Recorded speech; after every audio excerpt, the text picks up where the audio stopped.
Welcome,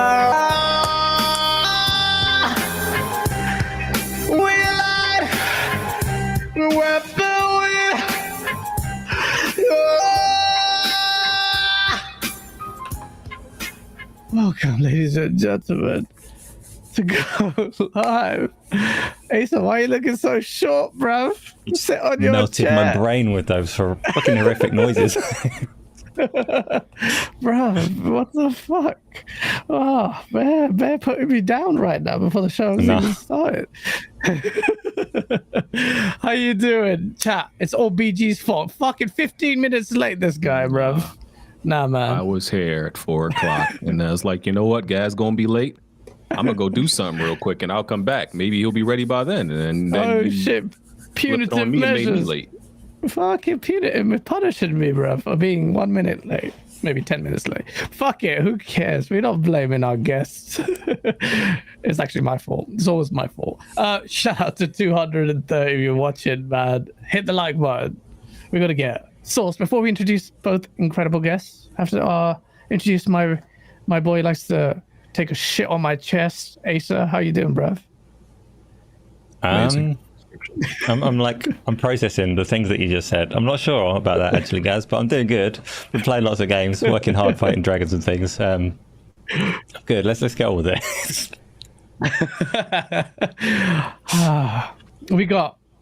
We got my man. You guys love to complain about it, this Brett. No matter how many times I get him on, and then after that, comments were like, "Oh, we're really surprised. This is actually a really good show. He's not so bad." I've been fucking telling you for time.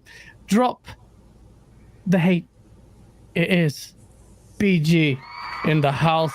Yeah. But people that be hurt or be the people that don't even like actually follow me or watch me or don't even know anything I say. That's the funny part. They actually have no idea of anything I say. They just assume things. I'm trying, bruv. I keep bringing. I'm always honored that you're here, but I keep bringing you here and have the conversations, and people still fucking. They're committed to you being the bad guy, bruv. Yeah, it's mad. I think it's like I watch you and I'm like, all right, that's my fate, because you know I say some wild shit, Twitter and all that, but no one's gonna listen. But fuck it, who cares? Doesn't matter. Doesn't matter. Last but certainly not least, it's probably my favorite member of Weapon Wheel. I always say it. Sorry, BG, but without Jack, I don't watch that show. Everybody's favorite. It is, ladies and gentlemen. It is the guy I have to keep using in my videos, because if I take that 6-hour road trip, it is Jack Smooth Johnny up in the head. Oh! Yes, sir. Yes, sir. What's good? Hey, I just want to say this. Appreciate y'all for having me. Anybody in the comment section that might dislike BG, don't like him on the podcast, I'm here to tell y'all. You fully justified, okay? It's something wrong with this dude, all right? But other than that, what's good with y'all? Oh, what's good with you, man? I'm just happy to have you both on here, man. It was so wicked last time, and always. Yes, sir. Weapon Wheel is my #1 podcast in the scene. I always watch it. And yeah, big fan of you guys as well. I'm so very grateful for both of you here. We're gonna have some chat, bro. Last week was fucking insane because I was running it, broke it down, had BG's best friend it's Alex there, Fratanga and Colt. Very different wild show, and today we're gonna have a very different wild show as well because some shit's going on in the news, and I wanted to get BG's and Jack Move Johnny's views on it because they're viewed as the PlayStation guys. And I want to talk about PlayStation, but more importantly, also, what the fuck is it about Xboxes as well? There's some things to talk about. But before we do, always, well, let's talk about games. I'm always conscious of the fact that BG's be lurking on all these fucking podcasts. And goes, what? Which podcast was it? I don't know whose it was. You were like, I saw your comment. It's like, motherfucking 3-hour show, and you guys barely talked about the gaming for 20 minutes. And I was like, yo, that's actually kind of true. But it was. Oh my god, yeah, it was insane. But don't come after my boy Post Up, man. He's a good boy. He's a good guy, bro. He always come at him. He's such a nice guy. Was bro. Post Up on that show that I commented on? That's how. I don't know, man. It was time ago. I don't think so. It just stuck with me. I'm like, oh, raw. This guy goes on like that was pretty raw. True, I agree with you. I actually leave Post Up alone. They be going at him like I just hate when he turns into a political pundit. Like that's the only part I hate. But I don't bother the guy. But you played into it. Like he's got his profile picture as that really cool news guy, and I love that because it shows that gaming is so diverse in its discourse that you can get people in this niche reporting on this acquisition full time, bruv. That's how he made a thing. I know me and you are just like, right, especially you and Asa are gonna be like, fucking, you can't talk, Gaz. You always talk about the acquisition, but like, you know, he done it, and then I rate him. But recently, people giving at him and dickheads, but. Yeah, I just love the scene, man. I always have loved the discourse. But talking about games, before I go to BG, hey, so what have you been playing? You mentioned some like wizards and shit, like all the kind of crazy white man stuff you do. No, yeah, that was just Skyrim today. Skyrim's amazing. I'm still loving Skyrim. I've been doing weird things in strange book dimensions today, throwing little goblin children off of bridges and fighting dragons, and I love that. I'm still playing Starfield. I'm still playing Baldur's Gate 3. All right, both of those things, to play them at the same time is stupid because they're both massive games. But me, I'm stupider, so I went, hey, this isn't enough. I'm going to start Jedi Survivor as well. Why not? Cyberpunk's coming out again in a couple of weeks. Phantom Liberty. I can do all of it at once. Yeah, loads of times. So I'm playing like a lot, and each time I hop between a game and don't remember what the hell I'm doing or how to play it, but so much fun. That's good, man. Like, you know, on Twitter I just use it to shit on like PlayStation fanboys and just use it almost as a just console warring thing. But when I switch off that, bruv, and I take stock of what. Remember, like in our WhatsApp chat, Ben's like, "This is a dry year for gaming." Are you fucking mad? I don't even remember the last time a year in gaming was so good. And we can console war out in the streets, but bro, when it comes to going at home and playing these games, I'm loving it. I have not had this much fun actually gaming. I want to be not, but well, you got like, you know, when little events, when fucking Apex Legends was a thing, I was like, yo, what the fuck? Little moments like that here and there, but this is, I'm not chatting shit. This year is one of the best years. Like whole of last gen was a wash for me, and this year and right now the way I feel about gaming is so just positive, man, and it's nice to have that. And that's not the THC talking. BG, what have you been playing, bro? Right now I'm playing Liza P off of Jack's dime. Him and me are share play partners. You're welcome, BG. You're welcome. Bro. Yeah, Jack mostly takes advantage of me being a share play partner, right? I was gonna ask you who's the one. Bro? I'm the provider. He'll try to twist it like the other way, but I don't think that man bought a game the entirety of last year, bro. Oh shit! You were trousers in the relationship. Trousers. Y'all heard this guy? Man. Bro, I'm gonna let you go on. Like, go ahead, BG. I'm gonna let you. Because Jack is very like Jack's like scope of games that he plays is very limited. Like he likes to act like he's this diverse. He's very limited in like the type of games he play. So it's mainly me buying games because most of the stuff I like, he's going to like. Plus, I buy the stuff he isn't. So, you know, I'm just buying everything most of the time. But this year, he's been doing a little bit better. So I'm there's some mad shade right now for fucking Jack. What the fuck? Y'all heard this? He's a freeloader. Love him to death. That's great. Hold on. Who bought Liza P? Who you said bought Liza P? You're doing better this year. Okay, congrats. Who bought Spider-Man? Who bought Spider-Man 2? Who was that? That was me. Okay. Congrats on pulling your weight, sir. Collector's edition on both of them? Okay, cool. Appreciate it. Spider-Man 2, the new one. Yeah, the $87 edition. Who bought that, BG? Who was that? Shit. Jack is only buying Liza P because it's reminiscent of Bloodborne to him. He doesn't even like Souls games. Oh, absolutely. He's only played Bloodborne. That's it. And of course, he's gonna buy Spider-Man. So yeah, there you go. Mine up. Liza P is good so far. I mean, I'm pretty much only as far as where I got up into got up to in the demo. After that big boss. Yeah, which is the second boss, pretty much. And you know, it's good. Sometimes I've beaten like damn near every Souls game there is out there. And I be waiting, man. Like, when is the Souls genre gonna like start to feel just fatigued and you know, dried up and jaded? But the formula doesn't get old, bro. Like it still works. There are some that are, you know, not as good as others, but the formula just works. So the game is not as like it'll be there for that formula is going to be there for a while, bro. Yeah. The game is not as, fast paced and as smooth as, Bloodborne, which is what most people compare it to. It's a little bit slower and, which I'm fine with because Dark Souls is kind of like that. But I think some people are not gonna like that part of it. But game looks great. It plays well. Yeah, it's a great new series into the Souls entry. Mm-hmm. I don't know if what could you do? You do scores? I don't think you give your review scores, do you? Me, I just haven't done reviews in a long time. I've just been lazy to do reviews, but I'm only 2 hours in. I don't know if I could even give it a score. Oh, okay. Yeah. What score do you think you end up giving it? Probably about an 8. I don't think I could end up probably giving it lower than an 8. I see no indication of why it would be less than that. So, okay, I need to understand because you're quite vocal on the Metacritic front and very accurate on the fucking Metacritic front.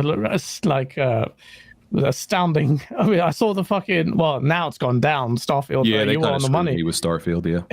That was the media bias. But 86 is where it settled, and it was, I saw that, I was like, this motherfucker, he's always right, and you got that right. But I also need to understand from you, if you're saying this is like, hey, what is your quality bar itself? So if I list some games, if you know the scores, let me know what you've given it before, what you'd consider. Horizon Forbidden West. Forbidden West, I feel like I probably gave that like a 9. 9, okay. Yeah. Elden Ring. Elden Ring, I feel like I was at like an 8.5 with Elden Ring, simply because I know a lot of people think the people who like were new to Souls. West. That's pretty crazy. Yes, because the people who were wildly impressed by Elden Ring were mainly people who were kind of new to Souls games. Because when you look at it, the majority of people who played Elden Ring were new players based on the settings. That's true. They were new. So Elden Ring is mind blowing to people who didn't play Souls games. I've been playing Souls games since they started out. So I don't even think Elden Ring is the best Souls game out there. It's not even my favorite. Not even. Probably probably like third or something. What's first then? I would probably put like Dark Souls 3 before it. Okay. Then Demon Souls, and then Elden Ring. Okay. All right. Okay. And people could, say whatever they want about that. I guarantee you I've beaten more Souls games than you, so. No, unless you can prove you've beaten more than me, don't talk to me about the game. Yeah. I would put Sekiro above, and I haven't even completed Sekiro yet. I would put over Elden Ring. But a lot of people don't consider Sekiro a Souls game. That's what I was about to say. So a lot of people say, the diehards say it's not a really Souls game. To me, it was. I'm like, all right, fine, I'll whatever. Okay, so all right, that's interesting. Those two games. What would you give? I don't know if you even played it. Halo Infinite. Yeah, I beat Halo Infinite. I think I gave it like a 7.5. Okay. 7.58. Yeah. Okay. That's pretty decent. What would you give? Sorry, I'm just running. I just want to understand your thing. What would you give Gears 5? Gears 5? I actually have my review up of that. I gave that like an 8.5. Okay. All right. You're a pony, motherfucker. Gears has been a better series than Halo for a while now. So I don't think that's, Okay. Well, yeah. Halo's been fucking up. But okay, so interesting. What about you, Jack? He says, is this true? What is it that you only like certain type of games? What kind of games? I know for a fact, though, you've been and I'm selective too, but Jack is even more selective than me. Yeah, even when multiplayer, I've seen you and BG go back and forth. BG's been like, I'm on BG's side on the multiplayer front. You fucking hate that shit. It's not that I hate it. It's just I don't want every game coming out being the main focus. You know what I'm saying? But yeah, this is the thing BG don't understand, right? I'm an older gentleman. I might not look like it, but I'm 35 years old, right? So 33, sir. I've been gaming since I was like 3 years old. What's that? 32 years? So it ain't that I'm picky. I'm a learned individual. I know what games are good. I eyeball test. The eye test. It rarely ever fails me, even though my eyes all fucked up. But what have I been playing recently? Actually, I've been gaming much. I ain't gonna lie to y'all, man. I was waiting on Lies of P to come out. It just unlocked last night. I've been playing Shantae, the original Shantae. If you really out in the field for real, y'all don't know what Shantae is. If you really out in them streets indie for real, game. Okay. Shantae is a great game. Check it out. Just to inform you, Jack doesn't think this year is that Jack this year isn't really that great for him. I said this is a good year for gaming. I said that. I said it's a good year but not for you. Yeah. I mean, that's weird. I said it's a good year for gaming. I don't know what BG talking about. He trying to put slander on my name right now. Y'all see that? The biggest games that have come out this year that everybody loves, Jack doesn't care about them. Well, I'm just, BG, I'm a man of a certain age. I don't have time for, some of this. Jack, you you're a year and a half older than me. I'm gonna tell y'all, BG, like y'all, any of y'all got pet cats, the cat be like, disinterested, not paying attention. Then, you might put a laser on the ground. Laser, they drink. See, that's BG, right? So when the game come out, it have some explosions, some big titties in it. He's, oh my God, I can't believe. Oh my God, the spectacle. He's one of those guys, right? I'm not that guy. I'm not easily impressed. You see what I'm saying? There is nobody more selective and critical than me when it comes to games. That's cap. That's cap. You just have limited taste. I'm more critical. No. You have horrible taste. That's your problem. You like everything. All right. You didn't want to talk about that. All right, Jack, what? Don't do that. Well, that's true. Jack, what are your top 3 games so far of this gen then? This gen? Yeah. I gotta go Return. All right, no particular order. That's how I know. If I said in my head, I said, if he says Returnal, he's a fucking G. And he said Returnal is one of them. Definitely Returnal. One of the most top 3 this generation. I never even thought about that. And what else? Top 3 this gen. See, PlayStation guys don't even appreciate Returnal. I think Returnal. I love Returnal. I think that's the best exclusive. Returnal, definitely. You're insane. I can't really say Forbidden West or God of War Ragnarok if I'm being honest. I don't know if I got them in my top 3 this generation. Damn. Oh shit. And I argue with these dudes I do not understand the hard on PlayStation dudes have for Returnal. It got the best replay value. It's got the best replay value. I beat that game many times. I beat that game without dying. It's BG, you gotta think about it like this too. You beat it without dying. Yeah. BG, there's only 3 PlayStation 5 exclusives. That's one of them. It's an actual exclusive game that's not on PS4. I don't know what else. Jack does this thing where he doesn't want to count anything that's also cross-gen. No, that ain't got nothing to do. I'm just saying, like, we got 3. It's been 3 years. We got 3 exclusive games, and PlayStation got one. PlayStation got one new IP this whole generation. Returnal. Listen, it's ticking all the boxes, brother. Absolutely, it's ticking all the boxes. Great replay value. A challenging game. I love the challenge of the game. Hey, it's a great game, amazing game. I ain't got nothing bad to say about Returnal. Bro, you need new IPs, bro. You got Spider-Man 2 coming. Wolverine's the new IP, bro. That's a new IP. That would be considered one. Yeah, true. Yeah, no. When it's coming out though? Me and Jack have these debates all the time, and Jack is very, very.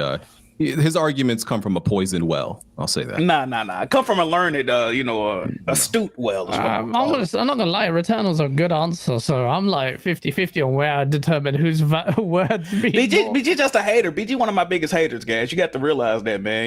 Y'all will see. I know, bro. I was. He been hating on me. Y'all know he been hating on me since we even started the podcast. I know that. I bet you he reported your YouTube channel for whatever the fuck you were doing. I wouldn't put it past him. I got to be honest. You should have taken that silver plaque. I hate some of Jack's takes, and like he hates my. See, me and Jack have like these have a lot of criticisms of PlayStation, right? But I hate his criticisms, and he hate like our criticisms are like come from very different places. I'm like, that's a dumb criticism. My criticism is valid. But this is the thing, though. BG don't even realize BG really be agreeing with me, right? But he's so horny to be going against the grain. He try to argue, right? He be agreeing with me. We be saying the same shit, like. He's a habitual contrarian. That's his job as a podcast. Thank you. See, Gaz is seeing this, bro. Exactly. We'll say the exact same thing, and he'll argue me what I said. I'm like, bro, you just said the same thing, slightly different, bro. We saying the same thing, bro. This dude's sick, man. He's sick, bro.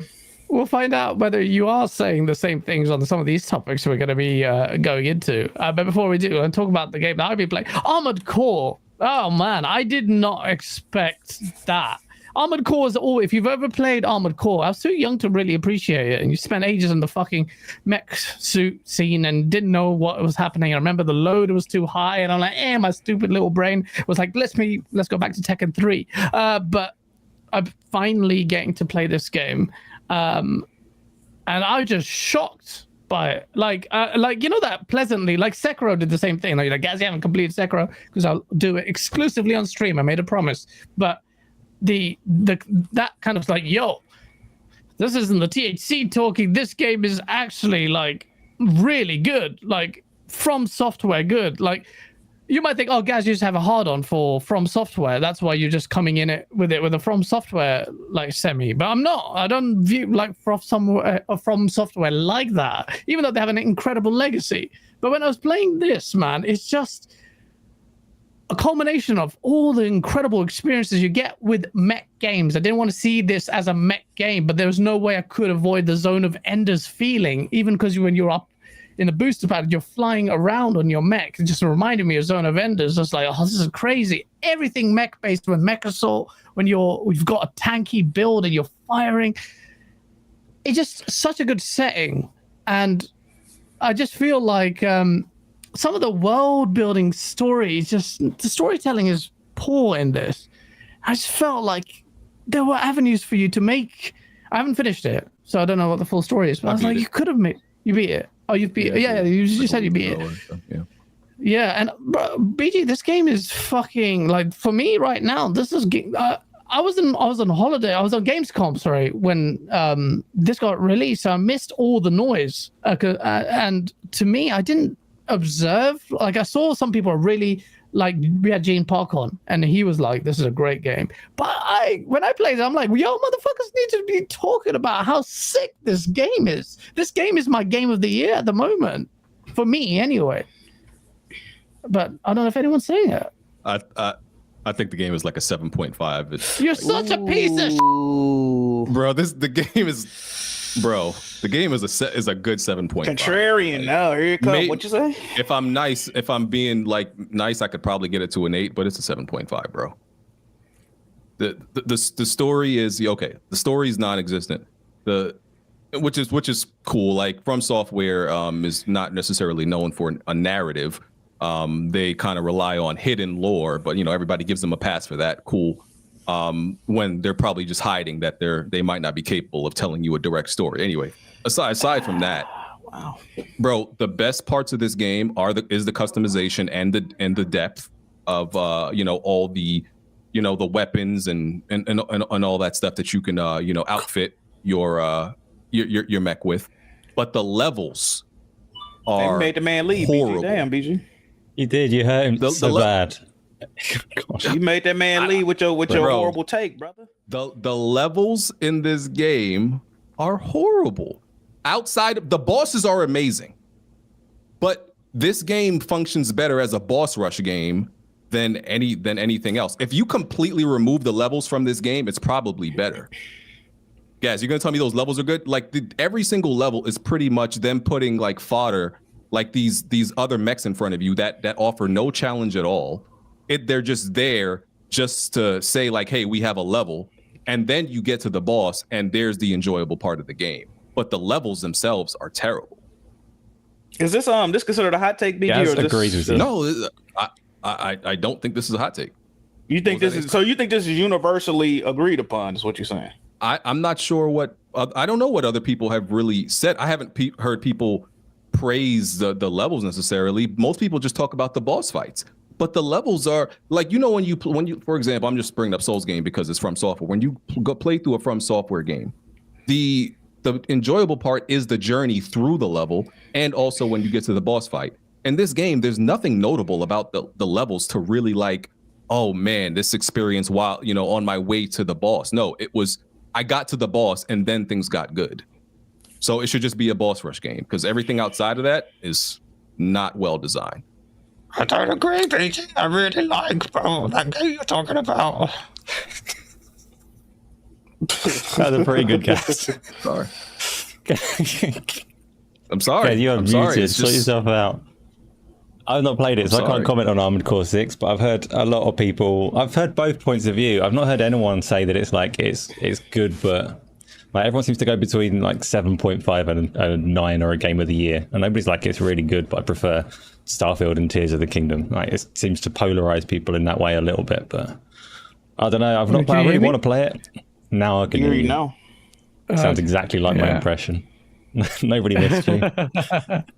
I was actually, I didn't realize I was muted the whole fucking time. But I was going to say, I do agree with DG actually. Some of the level design is actually in terms of design incredible. You go down like some ice thing and huge desert, and I feel like even the general level design and where the security mech turrets and stuff would be placed would be where you'd place it. It has this incredible vibe. But you're right about the fact that my experience was powering through because none of the mechs, Exactly. Apart from what was the other Legion, they've got some annoying mechs. I call them sub mech bosses, whatever the faction's called. And I was powering through, but the reason why I enjoy it quite a bit was I was power through the campaign, and then the arena would lock another set of arena environments. So I was like, bam, bam, bam. My reward that I'm chasing in this game is unlocking more arena. So I'm like, 1v1 fights and boss 1v1 fights. That's the only thing you play this game for, and I think the vibes and stuff are really good in terms of actual aesthetic and design, but in terms of meaningful encounters there, you just power through. You just power through like. Bro, there are literally levels and missions in this game where it's like they're almost like fetch quest in another game where they'll be like, okay, here's your mission, and it's like kill 4 mechs, and you do it in 2 minutes, mission complete. Yeah, I know. I'm like, is that's it? Yeah. Are you kidding me? Like. It's insane, and they get away with it. But okay, but no, you're absolutely right. Yeah. I actually think that's a very good point. And to me, I was just kind of I love atmosphere is so important to me in a game, and even doing those kind of redundant quests, I just kept to see these different locales because the locations and stuff are pretty cool, and it's just the vibe of the city is selling to me. But you power through these. It also hits that for me, the dopamine release. Being able to power through all these people just gives you the sense of strength. Because early on in the game, like even some of the minor NPCs would piss you off. You'd die to the snipers quite a bit, or I did. So until the game forces you to actually change your build up. So my thing is like Cyberpunk Edge Runners. My guy is turning to some beast, and like a tank. He's not even looking like bipedal or whatever. And I like the going through and powering through the levels because it makes, on the one hand, it just builds you up. I'm not excusing it as that thing is a valid criticism, and if they want to improve it, they need to rectify that. But generally, I love that prototype. Prototype is fucking like everything is redundant in that game in terms of gameplay. Like if you play Prototype 2, you can fucking just, bro. I've never played a game where I was like, you're giving me more powers. You're giving me more powers. You're giving me these powers. And it kept getting crazier and crazier. And at one point, you're just inviting all the mobs to attack you at once and just shred. But I just love that game. And it's weird because From Software's games are known to be hard. Yet here you have the design mechanic that makes you just power through them until the bosses, which force you to rechange your thing. Very valid point, man. And yeah, I can see absolutely. God, Emperor Sofa King with a $2 super chat goes common LBG take. It's so funny because people say this stuff, but then I always end up right. Like, have you realized that people are and then a month later, people are like, you know what? Those levels weren't that good, you know? And you know what? I thought about it. I always end up right with all my takes. People just hate that I say it in the moment, but it always ends up being true. Yeah, absolutely. So, you have balls. Like even when the Starfield review, when I was scathing of the loading screens and that, I got it from loads of guys. Like, oh, you're so stupid. I'm like, right. Because all I was saying is I could see why people would give it a 7 if you want to give it a 7. But you have to justify it. People fucking went crazy. And I feel like in a few months people recognize that. But well, I don't know. We'll talk about that. That was the next topic. Starfield, Metacritic. Like, this is like this game. Every time you wake up the next day, the fucking Metacritic scores dropped. Started at 86, which BG very accurately predicted. 87? Yeah, I predicted it at 87. It was at 87 for a while. Oh, yeah, it was. Then it went to 86. 85, 84, and now it's at 83. And that suggests to me that that is reflective of, well, directly, actually, by fact, Microsoft controlled a lot of the review scores and the publications that they pick. They all do this, by the way, but Microsoft very clearly did it here. It felt obvious. Eurogamer, I mean, that's the big one. Like, why the fuck would you take Eurogamer out? And that's where, like, I was like, that's a bit weird. Metro, I can understand. I still think it's thingy, but I understand. And what was the other one? And bruv, have you noticed they're all 3 out of 5, like 5 stars? Jimquisition person Jimquisition or whatever. as well. Yeah, person. I'll go with that. Yeah. Oh, Jimquisition. Yeah, his fucking review was a bit minor, but yeah, like 2 out of 10. Other publications were out of 5-point score. Now, bruv, this game, it was I would say previous game of the year. I haven't completed Armored Core. I really enjoyed Starfield, man. I'm a bit surprised at the critical reception, although the outliers, the handful are pulling this down on scores. But 83 is perfectly fine for this game, in my opinion. But Microsoft controlled this shit, and then the media just ultimately they got their hands on it, and the ones who didn't happen to get the code, all of them reviewed it low. Is that a fucking coincidence, or am I just being a conspiracy theorist? Like, that is saying something, man. Like, either they're being vindictive and saying, you know what, fuck you, here we go, 7 out of 10, we'll be as harsh as we can, or it's just Microsoft knew these guys will give it a low score. How would they even know that? It's a bit weird. What do you think, man? Jack, why is the media being hard on Starfield? What's going on? This is a concerted effort. This is a hit job. What's going on, man? I honestly think it's a combination of both things.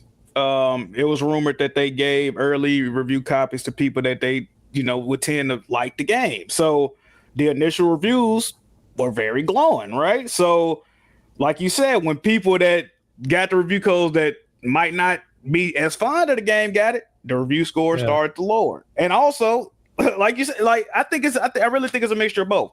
And people are petty. Oh, you ain't gonna give us a review code? Watch this, 2 out of 10. You see what I'm saying? So, I think they had it at the start of the review. 2 of them started like that, saying that shit. I'm like, bruv, if you're fucking spelling it out now, these guys are saying we didn't get the code, and they said in an attempt to fucking manipulate review scores. That's what Eurogamer said. In an attempt to manipulate review scores. That's fucking pretty salty behavior to say that. Even if they do believe that. Do we know that for a fact, BG, that they did that? So I don't think there's anything wrong with selecting what publication you want to give a review code to. Like, people always make a big deal out of that. They're not obligated to get one at all. So yes, the company is going to give the code to who would make their game look the best. Yeah. Always. I don't know what people expect. Like, oh, you're not supposed to do that. They're a business. They want glowing reviews, which is why I always bring up the point of that reviews. When I say reviews matter, people always think about themselves. It's not about you. Developers and these companies absolutely care about reviews because it affects them, and it affects the the reputation of their game. It doesn't really have a bearing on us, the consumer. We're going to get what we want to get, but y'all have to realize they care. So this is why they do it, and I don't see there's nothing wrong with being selective about who you choose. As far as the score dropping. Are some of the reviews insane? Of course. There's no way. I haven't played Starfield, and I never will. But there's no way Starfield is a 2 out of 10. You never played Starfield? Why you ain't gonna never play it, man? I don't like Bethesda games, and I've been consistent with that. I'm not one of these dudes who suddenly started liking or disliking Starfield. Everybody knows I've been on YouTube a long time, and my take has always been I do not like Bethesda games. I like Bethesda published games. Some of the games they publish, like Machine Games, Tango, and all, but I've never liked Elder Scroll, never liked none of that stuff. Never. So I've always been consistent with that. But 2 out of 10 is an absolutely broken game. Unless you're going to tell me Starfield is completely broken, you know, that's clearly, you know, there's clearly some type of agenda there. As far as like, you know, the middling reviews, you know, maybe the 6s, the 7s, I think that kind of comes with the territory of how Bethesda makes their games, like their strategy and their you know, just their strategy, because their focus is not, okay, let's have the most polished game ever. That's never going to be their priority, which is okay. Never. Some people don't care, right? They call it the, you know, the charm, the Bethesda jank and charm. But you got to understand that Bethesda jank and charm is going to come with some mixed reviews, and some people don't find that jank charming, right? Absolutely. Like 10, 13 years ago, people would let that slide. Now, there's a lot of people, probably these reviewers, that don't look at Bethesda and their games like in the same reverence that people did 13 years ago with, oh, it's so cute and charming and these bugs and like the jank. No, this is not okay. And other games have come since that time and set the standard of polish. So it comes with the territory that their focus is going to be gameplay and, you know, freedom and choice and this huge world. So that's the trade-off. You're going to get, you know, some lower review scores with that, because there's no way you can create, your intention is to create this biggest giant world ever and also be like the epitome of polish. It's not possible. You got to take the trade. Absolutely. And I'm glad they took not as someone who's not a massive, incredibly like big Bethesda fan. This is my first maybe Bethesda game I've completed, and I just found it fun. I could see why there'd be outliers though, and they're routinely stating something. Now I disagree. 2 out of 10 means a broken game. It could be so routinely bad in its systems, but then the bar gets raised so ridiculously high for someone making that claim, because then you'd have to justify it. And Jim Sterling did not justify it.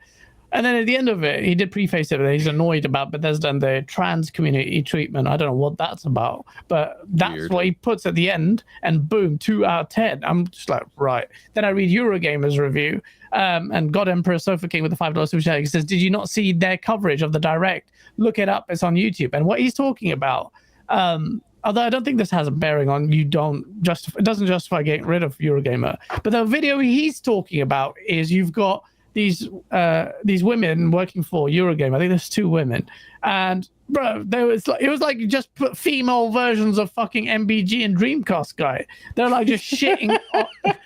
Not the same. I'm not saying you look like them. So apologies, that's not aspersions on your looks. I'm just saying they would.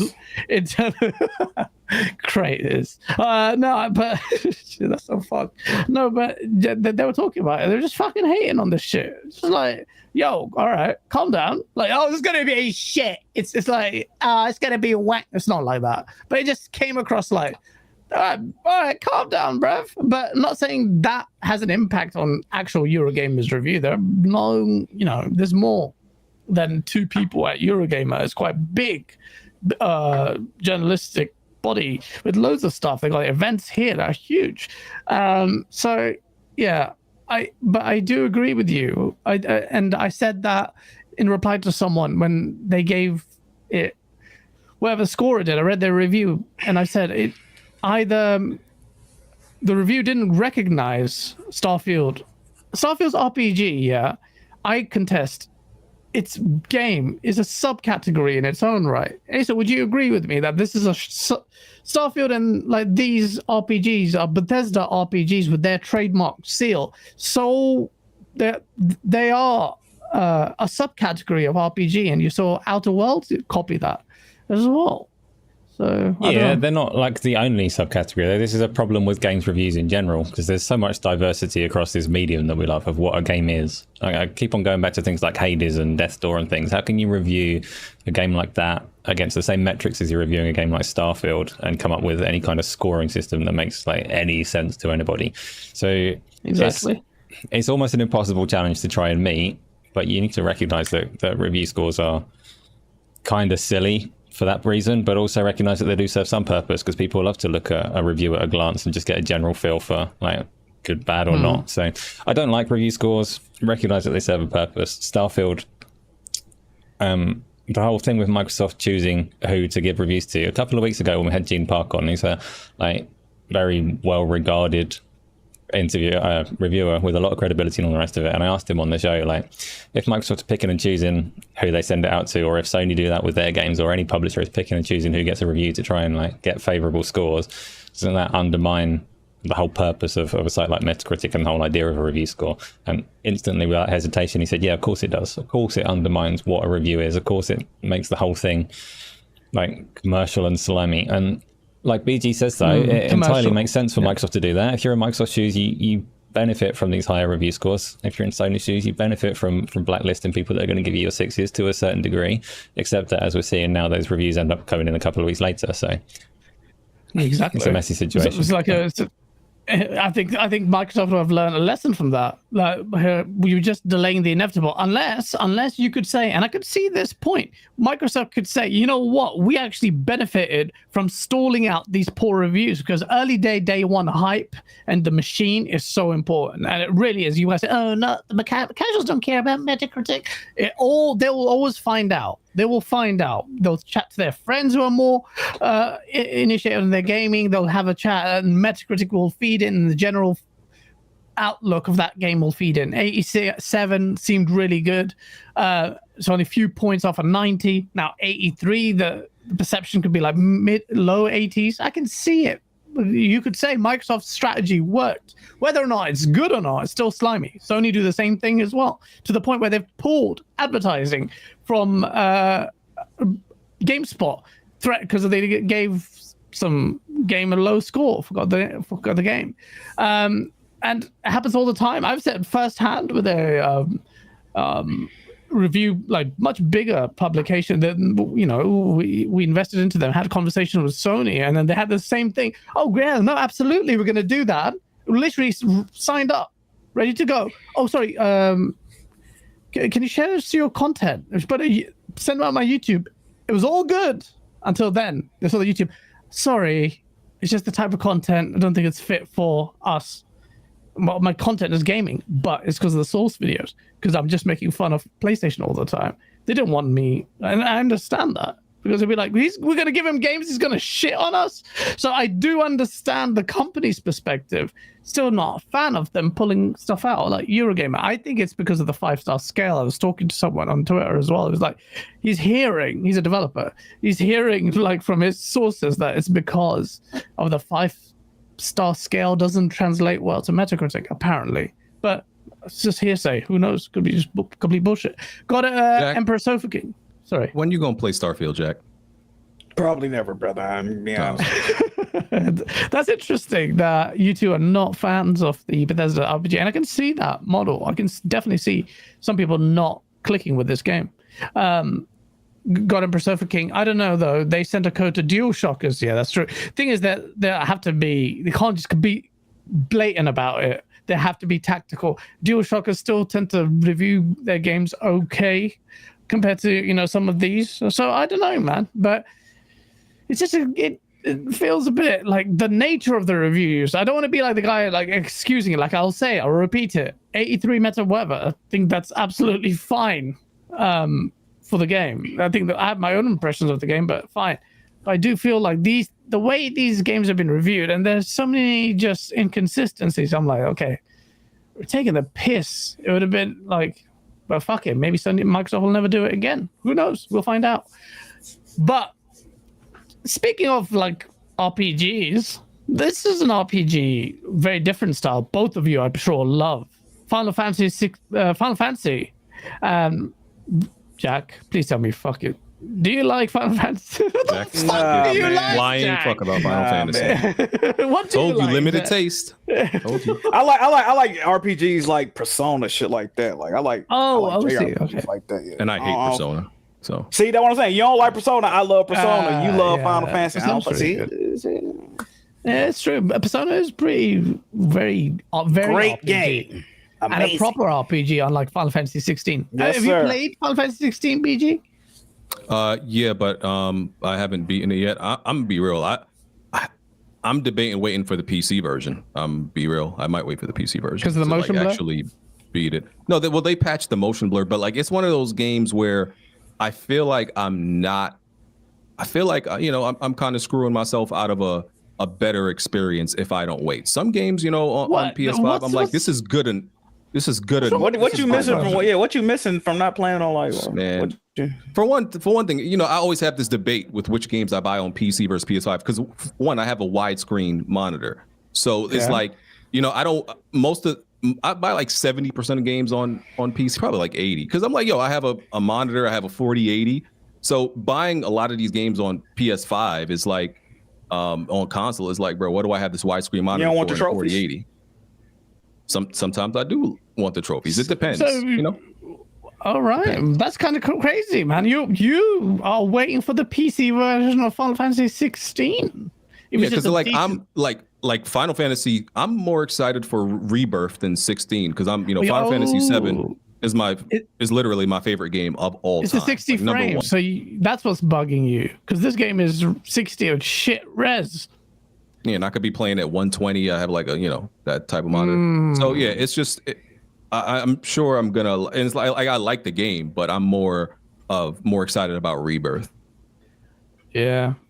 Well, I was mentioned Final Fantasy because since Final Fantasy 16's release, and I saw your tweets on this, Square Enix has lost $2 billion in market value.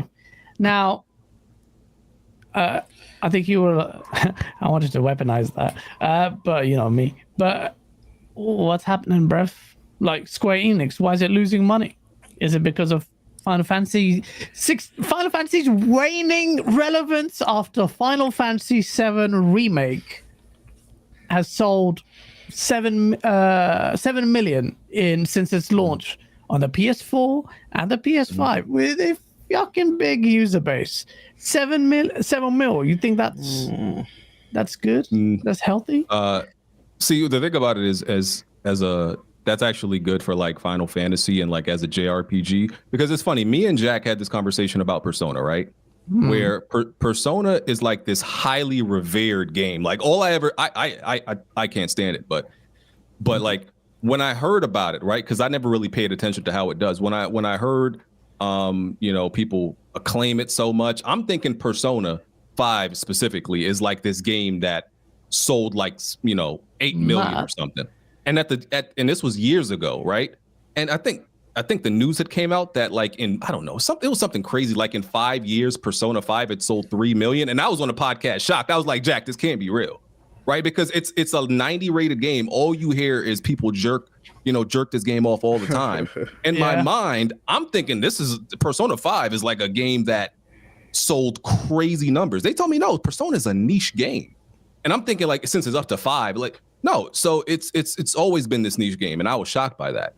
And Final Fantasy just being, a JRPG, it's selling like 7 million all these years. It's not necessarily, that shocking. And as far as like the, the whole Square Enix thing. So what's funny is like, and I don't blame them for this. I think it was IGN originated article where they reference Final Fantasy 16 and the $2 billion loss. When you read the article, there's no mention of Final Fantasy 16. Right? Yeah. What the article actually says was they're losing this money because of all the games they've released prior to Final Fantasy 16. And I don't blame the article for, whoever put up the article for doing that. I mean, it's the most relevant game and it's their most recent game. But it's because of dog shit games like Forspoken, Valkyrie Elysium, Babylon's Fall, Star Ocean, these games that don't sell, that nobody cares about. DioField Chronicles, and I like DioField Chronicles, but like Square. So I've called Square Enix, like outside of like Final Fantasy 16, they're like Japanese Ubisoft, right? Because they go for volume and quantity of games releases, and they haven't been focused on quality whatsoever when in the AAA space. And they're smaller, like AA games. Those games are highly, critically acclaimed, and they sell well for what they are. but I call them like Japanese Ubisoft because it's like they function like they're making games in a factory that come off an assembly line. That's how they release their games. Like I think it was last year, they released like 4 or 5 games in 2 months. They're just like literally throwing games out. Yep, they're throwing games out to die. Literally, really? like bro, Starfield Chronicles. I think it was Harvestella or something like that. And like 2 other games, they released them in like a 2-month span. You don't know because they just threw them out there because they don't care about them, right? That's how they've been treating their games. And like Marvel's Avengers was an absolute. They lost like was it $300 million just off that alone? So the way they managed specifically their AAA games is literally shameful. It's shameful, bro. And it's like Final Fantasy 16 is taking all the flack for your failures, for all your prior failures. And they're acting like, all right, we got to put the weight of the world on Final Fantasy 16. Final Fantasy 16 got to save us after we done released nothing but AAA dog shit prior to that.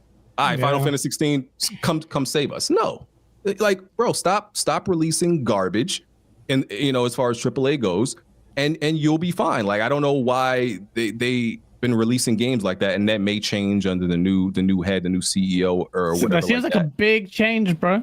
Yeah, that may change, and like, they just been functioning terribly, and like, but Final Fantasy 16 is fine. It's been like the outlier of all of this, like critically, and like even though they said it didn't meet the the high end of the sales goal, it's the best game by any measure that they've released in what 5+ years. 5 years? Like what's been better than Final Fantasy 16 from any bro? I'm talking about AAA. Like. Nothing. Like everything else they've been releasing have been pretty bad. And the thing about, like, even though I call them Japanese Ubisoft, at least Ubisoft games actually sell well and they even review well. So you're just going for like output and trying to flood the market with your games, but that's not working. You're literally killing yourself. And there is complete lack of quality control. So that's the problem with Square, in the past few years. And I agree with you. Yeah, I mean, let's be real. Just as like there's been like this devout effort to of PlayStation fanboys trying to like slander Starfield and like assassinate its character and try to make it out to be this like bad game. The same people were doing the same thing with Final Fantasy 16 because they felt a lot of the fan base feels jilted and neglected by Square because they're putting their games on like PlayStation and Xbox. So a lot of it is that, right? Although I do think Sony should buy Square, but it is that. I don't want them to do that. I hope they don't. I don't want them to do that. And it's weird because like the dudes who be so mad at like Square for putting games exclusively on PlayStation, bro, Square does the same thing with Nintendo, and nobody is mad at Nintendo. Yeah. Like, if anything, Nintendo gets just as much exclusives from Square as PlayStation does. They might get more. And like nobody is looking at Nintendo. There's no Final Fantasy though. The volume doesn't mean the name though. It's like, come on, man. Those deals do not cost the same as Final Fantasy. But I listen to a lot of these dudes. They be like, "Oh, Final Fantasy is garbage." The same one's mad that it's not coming to Xbox. They be like, "Well, Final Fantasy is garbage." I'm like, "Well, why do you care? Like, if it's the principle, you need to be mad at Nintendo too. Nintendo gets a bunch of Square Enix exclusives, so it is what it is." It's the reliance on them from PlayStation. They have aggressively done that over a period of time to curtail Microsoft getting any footing in that. That's openly said. That is a hostile move and a very aggressive one that I don't think people. That's where a lot of the animosity comes in, because PlayStation is making a concerted effort to get these deals done. But and lock so the off Square Microsoft Enix thing though. If you want to say that it's not Final Fantasy 16's fault, right, and you want to look at Avengers and Babylon's Fall and Guardians of the Galaxy and all of these other games, when was Square Enix's peak that they talk about? This 2 billion drop. When were they at their peak? 2 days. The last time they've been. in terms of financially, the peak that they're dropping up for this 2 billion drop, it's 2 days before the release of Final Fantasy 16 is when they were flying highest. So with that, you can't look at the release of Final Fantasy 16 and say it's got nothing to do with that. It's not I'm not blaming Final Fantasy 16 entirely, but what you're saying there about it being niche, though, that's really, really important, because Square Enix have struggled with Final Fantasy for like 2 decades, because it is niche, but its budget is freaking huge. Like, they put everything into that game. They're putting it on like God of War levels of polish and budget, and it's not an IP that will do that. And the thing that tanked their share price, as far as I can tell from the outside, is that some of their key investors had a look at the way that they work, had a look at results, including Final Fantasy 16, and said, well, I'm not seeing things getting better. I'm not seeing a positive trajectory for Square Enix here. Like, the way that you manage your games doesn't look like you're going to turn a corner. So the value tanked as soon as certain key investors pulled out of that. I really, really hope that this new guy that's in charge can turn it around. His announcement to work with Xbox more and all the rest of it is going to turn that company into a good one. I don't like that they're moving away from AA games, because Square Enix's AA games are kind of my favorite thing that they do. But they've said that they're going to move more, push harder into their AAA space, even though we've seen that kind of flop for them time and time again. And maybe that's why investors are pulling out, but I don't know the details. I don't know what it is that's undermined that confidence. I just don't think that you can dismiss Final Fantasy 16 from the equation when the timing is so relevant.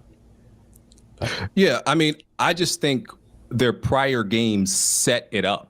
Like, it's a setup, right? Because Final Fantasy 16 in a vacuum, that game alone would not put them in this position. It takes years to get to a place where your stocks are like this and you lose $2 billion. That doesn't happen. You get what I'm saying? That doesn't happen over the course of you releasing one game. That takes years and years of releasing mediocre dog shit to get to that place. And Final Fantasy, as good as a game it seems to be, and as big as of a name it is, it can't compensate for you releasing years and years of absolute dog shit. It can't do that. Well, Most publishers and developers don't have a game where you could be bad for that long and this one game is going to make up for it. But in terms of make up for it, what's stopping people from buying it? Is that your argument, that not enough people are buying it because of the perception of Square Enix's poor games? But Final Fantasy is still Final Fantasy, bro. Like, but I don't subscribe. Like, I think so. It sold 3 million in 1 week, and people like have this perception, like, I don't know, like games stop selling after that first week. I feel like people talk about it like that. It's been months. So true. It's been months, and I would. How much has it sold since then? How much has it sold since then? They haven't said, but I would safely guess it should be at or around 5 million at this point. I wouldn't be shocked by that. So I don't think. See, but that's so I don't think the sales. So I don't think the sales 5 mil, yeah. 3 million in 1 week, bro. So like, are we 3 million 1 week? That was the report. It was 3 million. How long has the game been out? How long has the game been out, though? How long has the game been out? It's been about 3 months. June. Wait, so it's been out for 3 months. So you saying it did 3 million in 1 week and then 2 million in 3 months? Like that? They might as well just look at the first week at that point. But I don't think that's. See, I think like we're at a point where, like, bro, a game selling 3 million in 1 week, like, how are we at the point where we're looking at that like that's not impressive? I'll give you an example, right? Resident Evil is a game that's on like 4 or 5 platforms. Resident Evil 2, for example. Mm-hmm. You know, it took like 6 years for Resident Evil 2 to sell like 4 million or something like that. And that's on mad platforms. Final Fantasy is on 1. Well, you gotta, and it outsold Resident Evil. You gotta look at it though. And the games and the name of the games are like, they're huge names. I just think like that's crazy, especially from how people look at like Final Fantasy as if it's like some type of abject failure. But we see Resident Evil, it takes 6 years to do that, and they're like, oh, good. What? This the problem with what you're saying though. You got to go back to what Ace just said, right? I'm pretty sure Resident Evil 2 and Final Fantasy 16 ain't got the same type of budget. They You know don't. what I'm saying? They don't. But they putting in crazy money with this. And first of all, it is a Advertising as JRPG. well. Exactly. And this is a niche. JRPGs are a niche genre, but if you look at that genre, Final Fantasy is at the top of that genre, right? So Yeah, the that's amount of money true. they're putting in, the eyes they got on it, they got PlayStation backing it. They had a lot invested in this game. And at this point, Square Enix ain't shit but a glorified Final Fantasy studio. They got rid of all that. They got rid of all their Western developers, right? The shit that made them an attractive.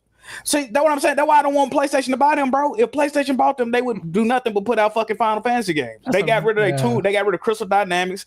They got rid of just all their Western developers, bro. Like, which is why I want Sony to spend all their money buying this studio. I hope that does not happen, man. And, I really there's no do, doubt bro. that Please buy Final Fantasy 16 has a high budget, but from what I've seen and heard, like it seems like they've made their money back plus more. So like this narrative that like it's some type of failure, that's the thing I'm just not buying into. That narrative is just nonsense. I wouldn't say failure, but you got to remember, Tomb Raider moved 3 million week 1 too, and they was like, hey, this shit ain't hitting no too much, and that was like what 10 years ago. Tomb Raider sold a shit ton.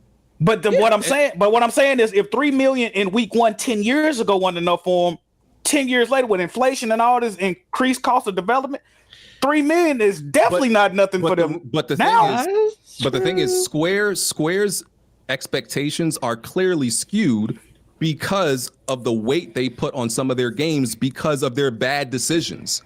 They like I said, they literally release 6 ass games that are like objectively ass, and then they put the weight of the world on one game and say, "Yo, go make it up for us." Do you know what, right? It financially doesn't make sense. And looking at it and not knowing why this investor has pulled out. This is the key thing. It's the investors that have pulled out is the reason that it's tanked. It's not Final Fantasy 16's fault, but Final Fantasy 16 didn't change their mind. The most key differences in terms of Square Enix, like their value being high just before Final Fantasy 16, if you consider all of those previous games, it's wild that their value hadn't tanked earlier, right? Like they wait until Final Fantasy 16. But the other big change is the change of CEO and the move away from NFTs and things like that. It could literally be that their previous investors were all on board the NFT train and thought that this was going to make them tons of money, saw that train has crashed and said, well, we don't really see a big future for Square Enix now. For us, at the end, like playing the games, the new guy in charge might be doing great things and he might fix Square Enix's output. He might sort out this problem they've got with like producers taking all the credit for the games and all of that. We might get much better games from Square Enix. But we're talking about investors and money on the back end, and that's like it's a different area that's not necessarily that exciting. But absolutely. Final Fantasy VII Rebirth is 3 months exclusive only. That is shocking to me, bro. Like 3 months from forever. Final Fantasy VII Remake was exclusive, we thought, for at least 3 years. 3 years became 3 months now. What is this coming on Xbox? Final Fantasy VII Rebirth coming to Xbox. Did the first one ever come to Xbox? And it's never coming. Are they talking about PC? See, it came out on PC. No, but I'm saying Rebirth. Is that what they're talking about? Like when they say, because it would make no sense for you. It would be PC. You have to assume it's PC, not Xbox. Because it would make no sense. I was about to say that. That would make no sense. Why wouldn't they put the first one on Xbox? But I think the simple answer for Square Enix is to release less games. I think that's the solution to all their problems. Release less games and focus on the quality. Because remember, Capcom was literally in the same position that Square is in now.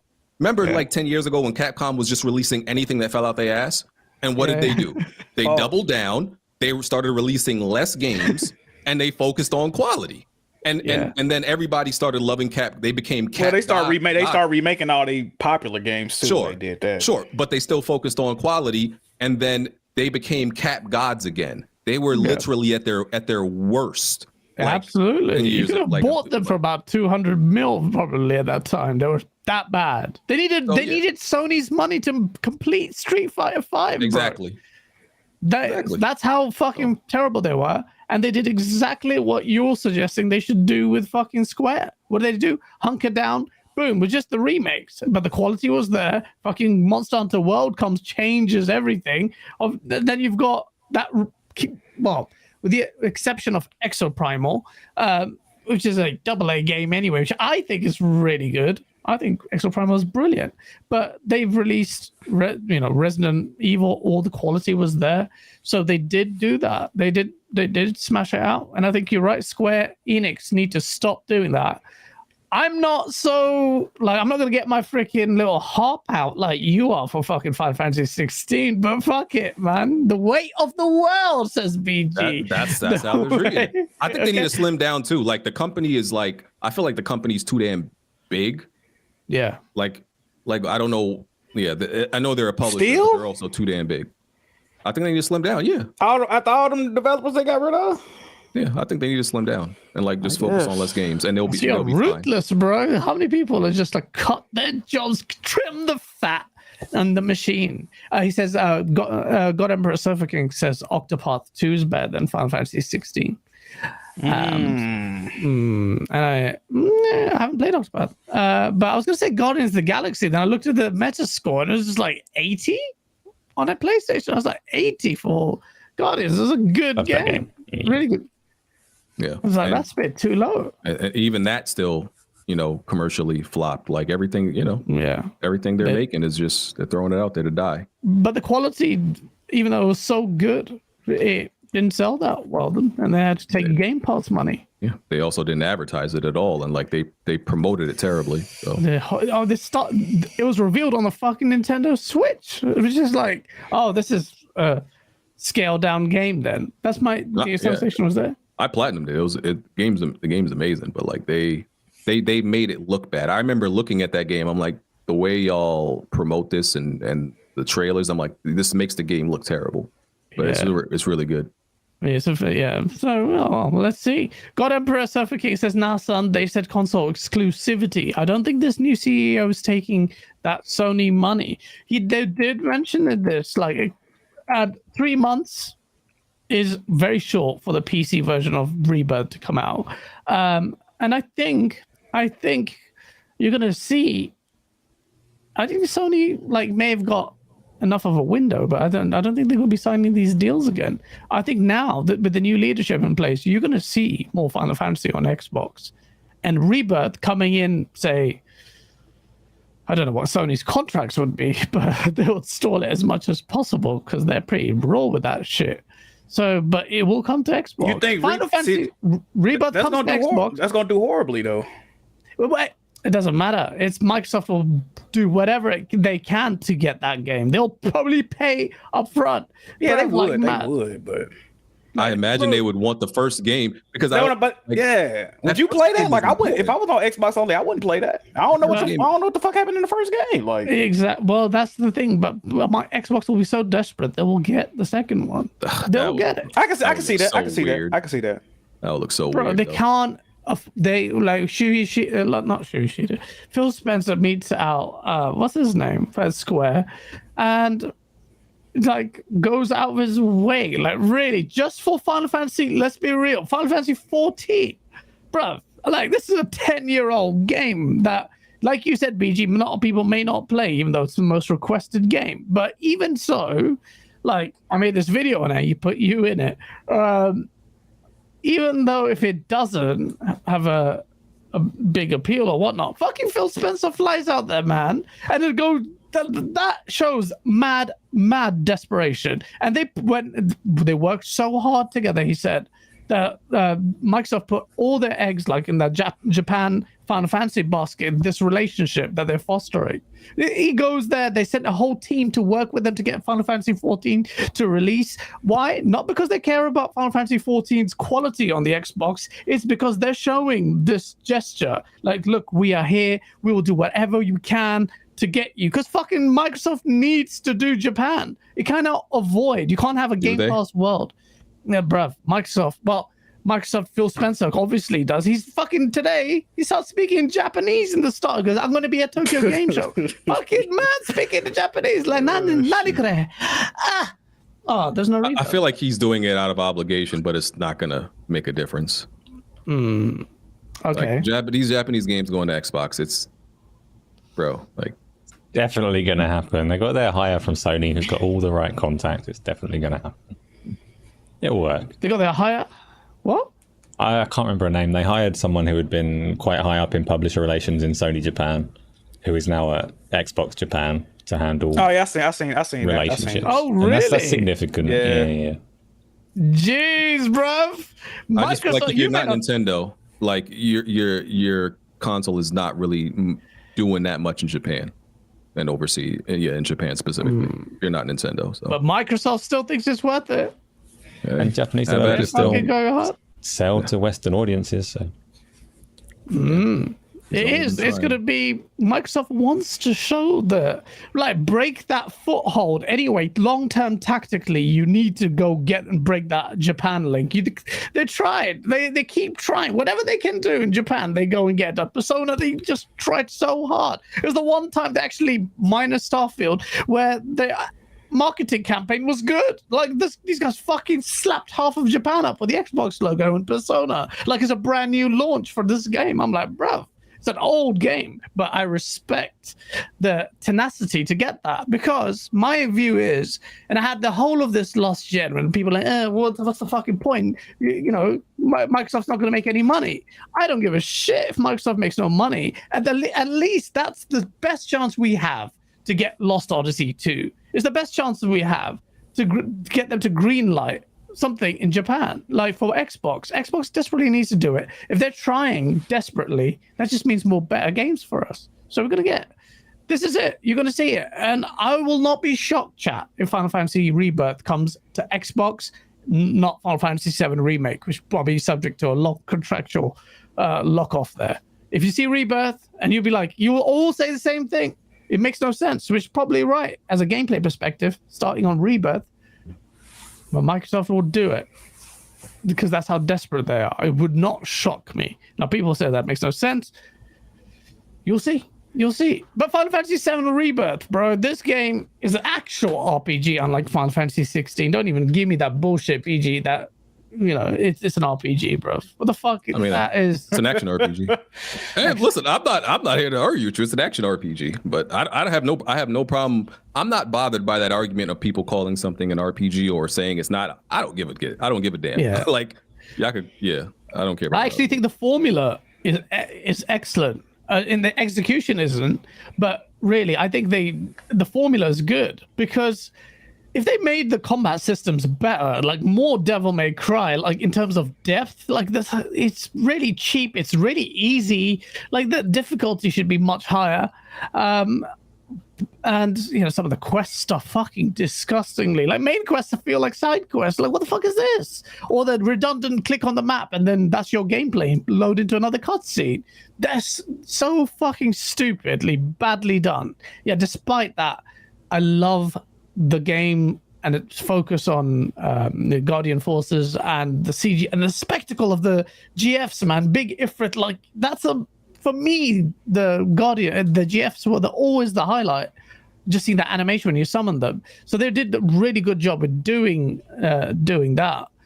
But yeah, I need to go back and play it. I gave my PlayStation to my brothers in Saudi, so I'm fucked. I don't even know how you transfer game saves from PlayStation, because if you don't have premium 10p, I don't know what the fuck. How do you even transfer the save? Fuck. But yeah, Final Fantasy 16. Okay, Final Fantasy 7 Rebirth is probably, I don't know what you can talk about it, but it looks really good. It looks really good. I reckon this game could be another 90. What's Final Fantasy 7 Remake at? It's in the mid 80s. Mid-80s. This could be, like, I think people will realize especially reviewers, after playing Final Fantasy 16, this is the value of a proper, like, some of the RPG elements that we'd forsaken in Final Fantasy 16. Do you think that, Asa? Like, it's going to be divisive because this is the one that goes off track from the Final Fantasy VII story, and they've already shown far too much in the 2 trailers that they've shown. I really wish I hadn't seen any of that. They just like, why are you doing this? Like, especially the one that they showed prior. What's really curious though about this one is some of the things that they showed in this trailer are like post-game content in the original game. So I'm really curious about how far ahead it's going to go and what the third one is going to be. But I adore that game. Final Fantasy as a series, for me, really took a massive decline as they chased bigger audiences and all the rest of it. And Final Fantasy VII, I had no faith at all that Square Enix could do it justice and release a good game, but they released a brilliant game. So I'm really looking forward to Rebirth. and I don't really know how critics are going to receive it, and I don't massively care. I'm going to play it either way. Okay, well, fair enough. Is this game cross-gen? Is it cross-gen? This one's not. So. No. I haven't heard. All right. Is it not? Okay, that's good. It looks beautiful. Huh? I was just asking the question, man. I can't ask questions no more. I'm trying to gain information and knowledge, brother. That's all. Why are you stopping him from his development? No, me and Jack have this debate that like I want games to stop being cross-gen, of course, but Jack looks at cross-gen games.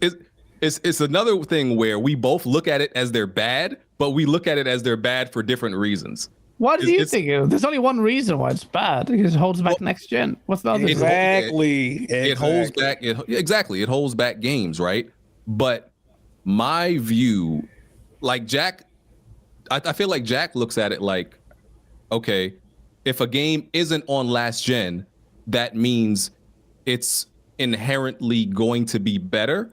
But I look at it as a game, for example, a game could be PS5 only, but it's still a last gen game. It's still a cross gen game technically because it was in development on the last gen. But it's we don't know that. Like Spider-Man 2, Ratchet and Clank, Spider-Man 2. This doesn't matter to me. Spider-Man 2 is absolutely a PS4 game. Like I don't know if people realize it's a PS4, but see the thing, I don't look at that as something negative. I don't have like that. I don't associate it with this negative connotation that other people do. What that means is it was in development during the PS4. Like, obviously, it came out during it. In no world, 2017. So it started development during PS4. It's a PS4 game. Absolutely. In no world is a cross-gen game a good thing for the people that have the newer consoles. Ever. It's just not. Because it don't do shit but lower the ceiling of what that game could possibly be. I agree. Now, it's cool. More people can play the game. Oh my God. I don't give a fuck about them people, man. If I did, I'll stay on last gen with they bum asses. I don't care about them people, man. I want the best possible game that I spent my money on. Fuck them people. I'm sorry. Respect them. Like, I want the best possible. So when you start bringing in, we're going to develop for this SKU and this SKU. Nah, man. Develop for the shit I bought. Okay? Do that first. Rest of that stuff. And that's where I say it comes in like it's a mentality thing. Like Jack was bigging up Returnal. Returnal is a PS4 game. Oh shit! It looked like a PS3 game almost. It do kind of look like one. I ain't gonna lie to you. When you analyze everything about Returnal, that is a PS4 game from every stretch of the imagination. But Jack bigs it up because it's not on PS4. So we agree. We just like disagree on the nuances. That's my thing. Like I feel like he'll get hype if a game isn't on PS5, right? But I'm like, Jack, look at that game and play it. Like this shit is a PS4 game. It's still a PS4 game. They're just tricking you mentally into believing it's next gen. This is some last gen shit. That's my thing. Bro, I've got the fucking hard drive speeds brought up again. Instant switching. This is a next gen game. Like I'm like, it's just a faster loading. Returnal is very last gen. Like I'm just. You gonna stop hating on Returnal too, BG? That's one thing. Oh, y'all know why BG hate on Returnal? Me and BG co-op stream Returnal when it came out with the co-op. So many lies. Go watch them co-op streams with me and BG. He wasn't alive like the last stream. He wasn't alive almost the whole stream. I had to carry him, man. See, BG don't like games. He not good, and I had to carry him through the final boss. It's cool, BG. I forgot all about this. I've literally beaten a Returnal without dying. So why you couldn't beat it when I was there? Because the game literally bugged. It glitched. No, it didn't. Hold on. So the boss killing you was the boss killing you was a bug? They're saying the truth. See, you lying. See, he's lying. The boss killing you was a bug now? We know Returnal has bugs and glitches. We know that for a fact. So how I beat it? How I beat it? This is what got me killed. How I beat it with you? Because the bug didn't affect you. What bug is that? The bug smacking the shit out. The boss smacking the shit out you was a bug now? I forgot. I got stuck or something like that. Nah, he lying. This dude is lying. There was literally a glitch where I could not do. Like I couldn't move or I couldn't shoot something. The video is still up on. It's on BG channel and I'm gonna upload on my channel. Bro, go watch this, bro. He is capping right now, bro. I'm better at Returnal than you.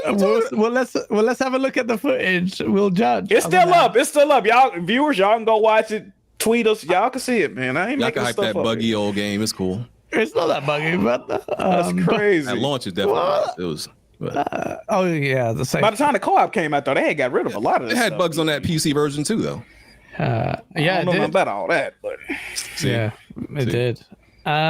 Yeah, BT Maverick, thank you so much for the $20 super chat. Goes, think what's even slimier is most of these sites are going for the high SEO clicks rather than the honest reviews as their agendas. We've seen this year, especially based on more negative articles against Xbox than any other console. SEO, absolutely, I saw it all of last gen. It's a symptom of that news coverage as well. I've seen it. Like you said, media bias, but there is bias, but not like some overtly like one big evil corporation. Like people think freaking, what's it called from that cartoon? What was the Marvel cult elitist evil group? What are they called? Marvel. You guys love your fucking comic books. You guys love that shit. Hydra? What are you talking about? Hydra? Hydra, that's it. Okay. Like fucking Hydra. The media's not some conglomerate. You just get a bunch of outliers that'll think a certain way as well. And they've been playing on PlayStation for a while and they have no relationship. Meh. Sofa King, thank you. He goes, tell y'all Tokyo Game Show is happening next week. Things about to be wild on Twitter. Oh, got up or something. So Microsoft, what? I'm not expecting anything next week. I would love it. Phil Spencer's making a big deal of it, but what can he announce? Maybe. Would he be even allowed to announce the Rebirth is coming to Xbox after They won't be allowed to announce that. Remake, they could probably announce it depending on what the contracts are, but they won't be allowed to if talk about Remake Rebirth. happens, oh my god. that'd be crazy. That'd be Yo, if Remake happens, BG, you know for a fact it's going to be bloodshed out in the streets and it'll be blue blood, not green. Oh, people are gonna pretend they like Final Fantasy again? It doesn't matter, fam. It doesn't matter, bro. You're ready. I hope that happen. I do hope that happen, man. Hey, it wouldn't that bother me. Like I said, You said the same thing about Final Fantasy 14, and then the women, like, they made it because we got a lot of requests from it. From who? From fucking ghosts? Come on, bruh. They're not gonna make a game if they don't know if there's an audience there. hey, listen, I call it out. And what's so funny about like your audience? I love your audience because they think I only call it out when it comes to Xbox dudes. I call out PlayStation dudes like, bro, Jack, have I not been on Twitter calling out PlayStation dudes pretending that they like Baldur's Gate? Yeah. Have I not been, like, literally these dudes have been capping and lying, acting like they've been Baldur's Gate fans. But dudes think I only do it to Xbox. I call out all of you dudes who pretend I've always been a Baldur's Gate fan. All of them are lying. I just, and like people hate when I call them out for it. Like, y'all are frauds and y'all are pretending to like a game when it suits you. None of these dudes have ever played a Baldur's Gate game before 3. Yeah, and now that's true. No, that's true. That's true. I call out all these dudes and people hate it because I know what these fan bases like, bro. I know what they like. I know what they like what type of games they lean to. I told PlayStation dudes, and they was mad at me for it. I said Dreams is going to flop because none of you are going to play it. That is not a game the PlayStation fan base plays. I call that out. And but people don't pay attention to that. They like to act like I only call it. I call them out. And that's exactly what happened. I know what it is, flopped. BG. And I said Dreams would be better on Nintendo. The Nintendo fan base would play Dreams. PlayStation dudes is not playing it. I call out everybody. They see through you though, BG. They know you're not a real like filthy neutral, bro. They know you're a pony. I'm not a neutral at all. See, that's what I'm saying though. Look, just admit. See, I admit I'm a pony, right? But I keep it 100 at all times. I'm absolutely a PlayStation fan, but I also call out PlayStation dudes when they do Would you call fraudulent yourself a things. pony? I'm absolutely. Listen, Jack didn't even hesitate because I'm a Giddy pony. up, BG. Giddy up, brother. Giddy up. Are you a if being a pony? Yes or no? PlayStation fan makes you a pony, yeah, then I'm a pony. There he is. But my ladies thing and is, gentlemen. I call out Salute. PlayStation fans. Just Salute. Somebody clip that. Salute. I call out PlayStation fans just as much. I be going to war with them. But like, but your audience loves to believe that like I only call out Xbox dudes. I call out all of you bums. Call out all of y'all. Thank you for the source clip. It makes it. Oh, that's on the next video. That's crazy. That's beautiful. I love you, PG. But you do call it out, bro. I see so much of me in you. You do it all the time. But I don't know why you can't shake it. You can't shake it, bro. Every time I announce this, fucking BG. I just see him all the time. Fucking BG. I'm like, why has BG done so bad? But the Xbox guys still will not give you your flowers. I have to fight you. I have people in the content community like, why? I'm like, because I will rep it. And when I say your podcast is the best, what? Fucking hate me for it. Like I said, they don't listen to anything I say. They don't listen to anything I say. Like they people cherry pick what they want, what tweets they see from me, all that shit. So it's it's all very selective. I don't know, but I was always back you, man, because you never say anything wild. If anything, I agree with you. Not even agreement, even things I disagree with. I feel like you articulate your point well. I can understand where you come from. Like from the Armored Core thing. So in fact, you're absolutely right. Talking to you about it made me realize what the issue of that game actually is fundamentally in terms of assessment on the quality of it, objectively, if you can do that. Black Cobra with the $5 super chat. It's so dry at PlayStation. Ponies are now capping for foam stars. Didn't Ponies talk a lot about trash about their showcase? The flip floppy is insane. Fucking foam stars, bro. Are you guys hyping that up now? Bro, not BG. BG was said, you fucking bastards. I'll be honest. He was real. I like Splatoon. I've been a big Splatoon fan. Yeah, you are. Foam stars looks garbage to me. So yeah. But I will say this. Normally I would be like, that's fucking terrible. Like such a blatant copy of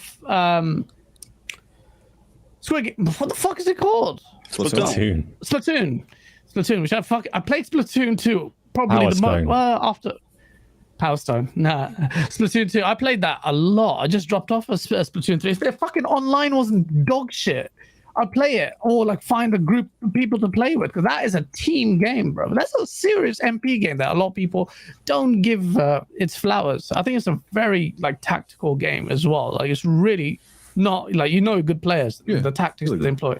It has a high skill ceiling.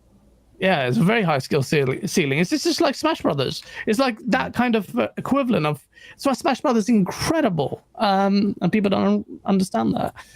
They just think it's like a simple arena shooter that does well on Nintendo. It's not. It's top of the game. Top of the game.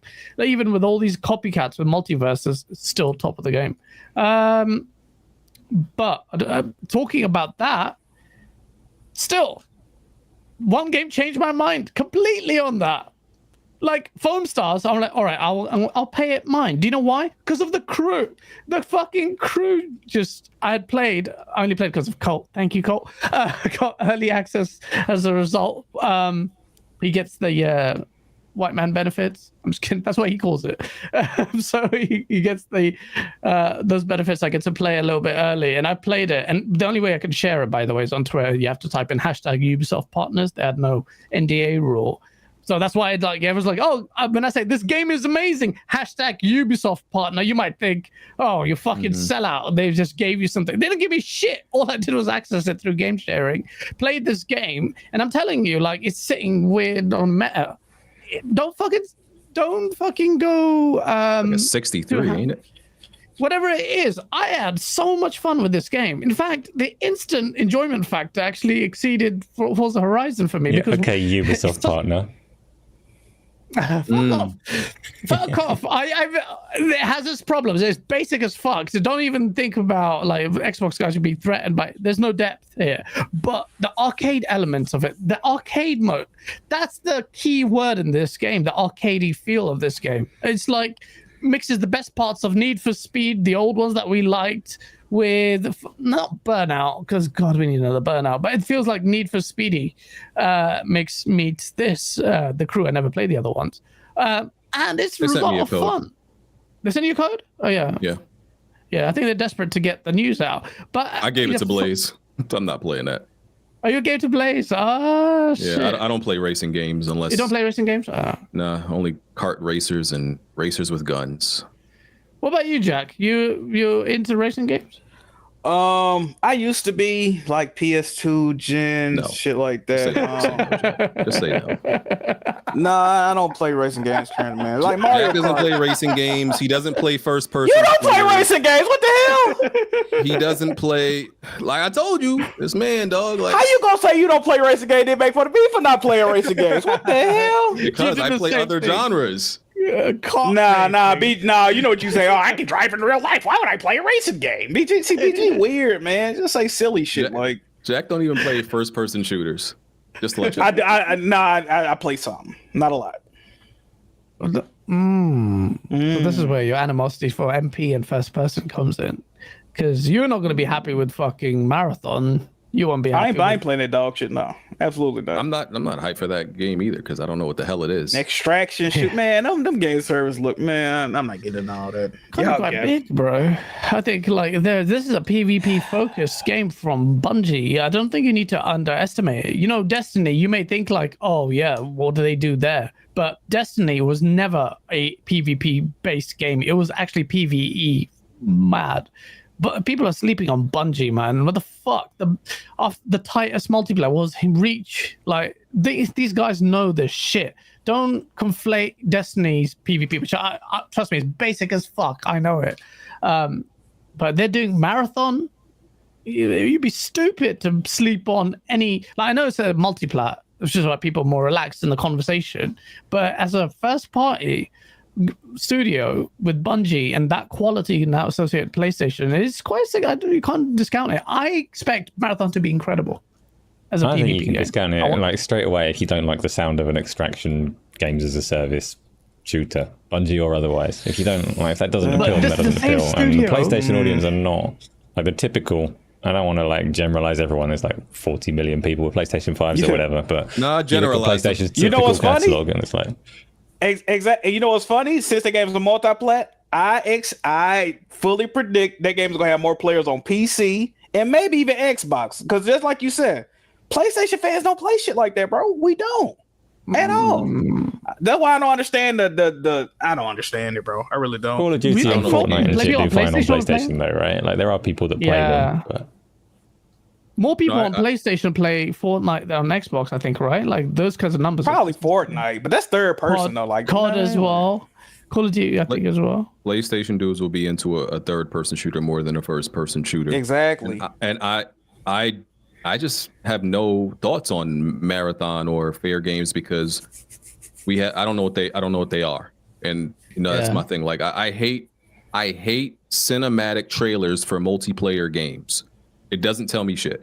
So I do agree with you. I just know the pedigree of the studio is what I'm basing it on. And also some of the art style stuff kind of seemed quite interesting. But Bungie, man, I'm very excited to see what they do. Multiplayer, like from these guys. I think we might get some. The extraction element of it is a bit of a damper, but they're associating Marathon with it. And this is the studio that fucking sent Naughty Dog packing for their project. Yeah, you see that, right? Ain't that crazy? How can they release a fucking extraction game that's going to be mid when they cancel fucking... You have the fucking balls to go into Naughty Dog and say, yeah, well, what, this game? Fucking shit. That's another thing. If Marathon dies off quickly, bro, and they shut down them other games like that, that's a bad look too. Like, yeah, you're right about that. So I'm seeing a lot of PlayStation guys actually vexed at Bungie for canceling. They didn't shut it down, according to. They didn't shut it down. No, they didn't. Well, they delaying a lot of this shit. Yeah, though, they just. A lot of people are talking about it might actually end up getting cancelled. Would that actually shock anyone here? No. With I don't speak about factions. But the only comment I will say is I think they do value factions and they put a lot of money into it at this point, and they wouldn't.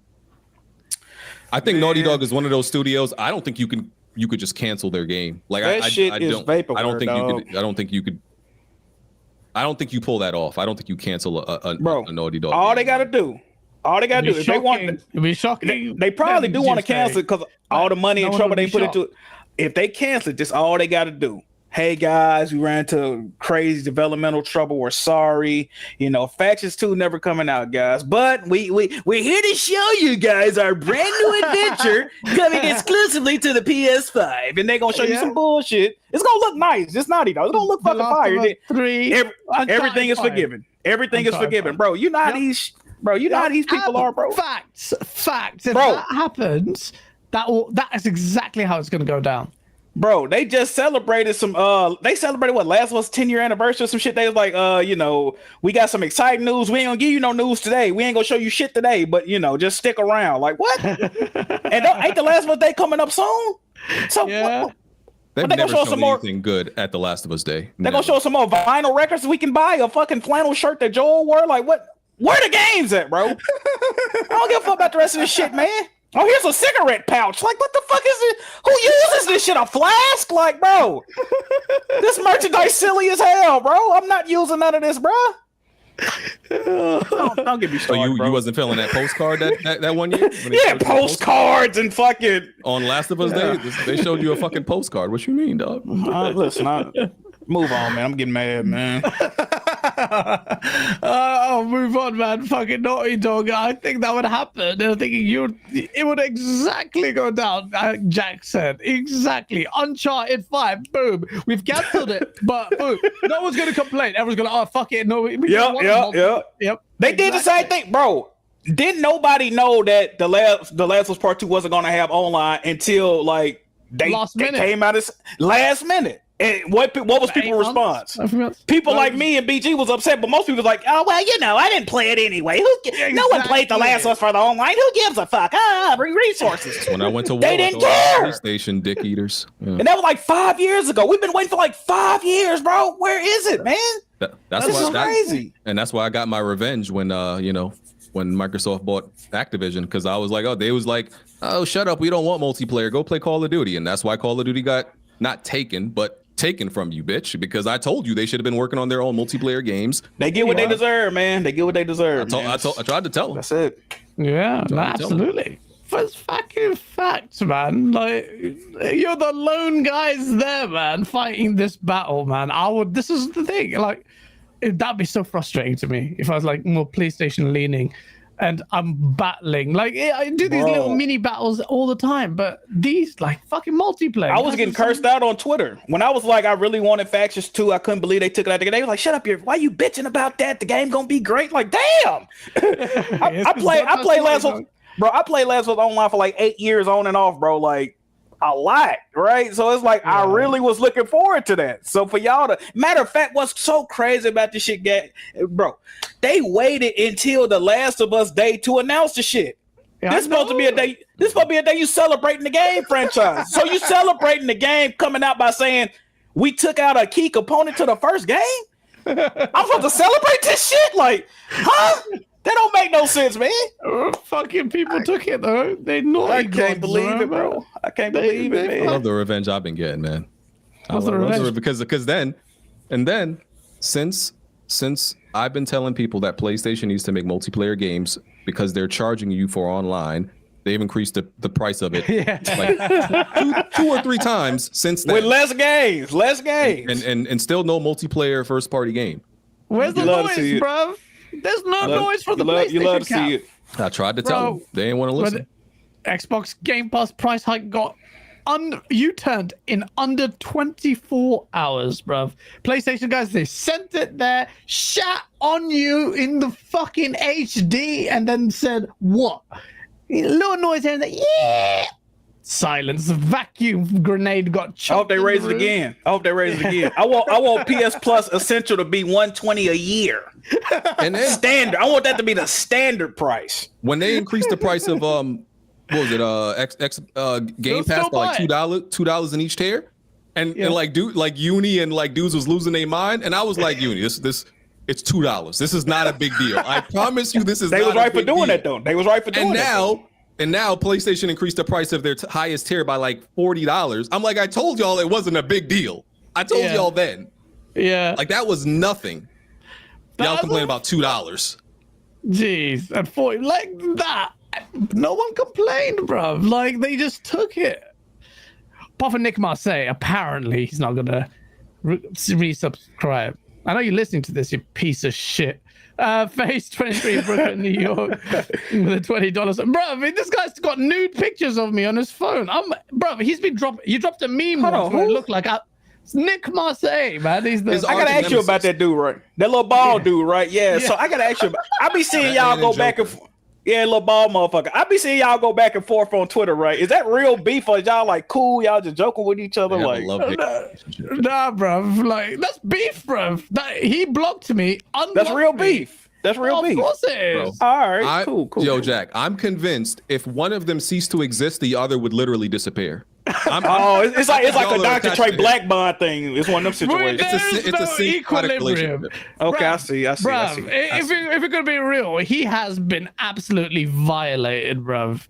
The full record is his violation, bruv. I might get arrested.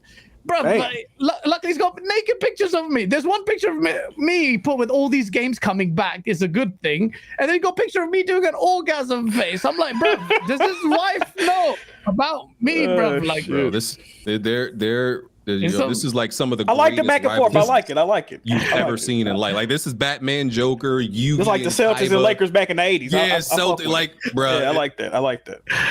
Oh yeah, but I think fucking Twitter needs it. Absolutely. There's nothing wrong with that. That's why Twitter's the playground. Just gotta fucking go. When is he coming on the show? I actually tried to invite him, and he goes, "Oh, I'm not gonna be good on podcasts. You're gonna tune me out." He said that publicly, and fair enough to him. And I was like, "It's not. I'm not gonna be a dick to you on the show. I will treat you all right." Like, I think people want to see the back and forth, and he really does believe the shit he says. He's honest. You ever talk to him verbally? Nah. I feel like, see, that's another thing though. I feel like if y'all ever meet like that, I feel like y'all end up being friends. Jokes. Yeah, y'all actually be, yep.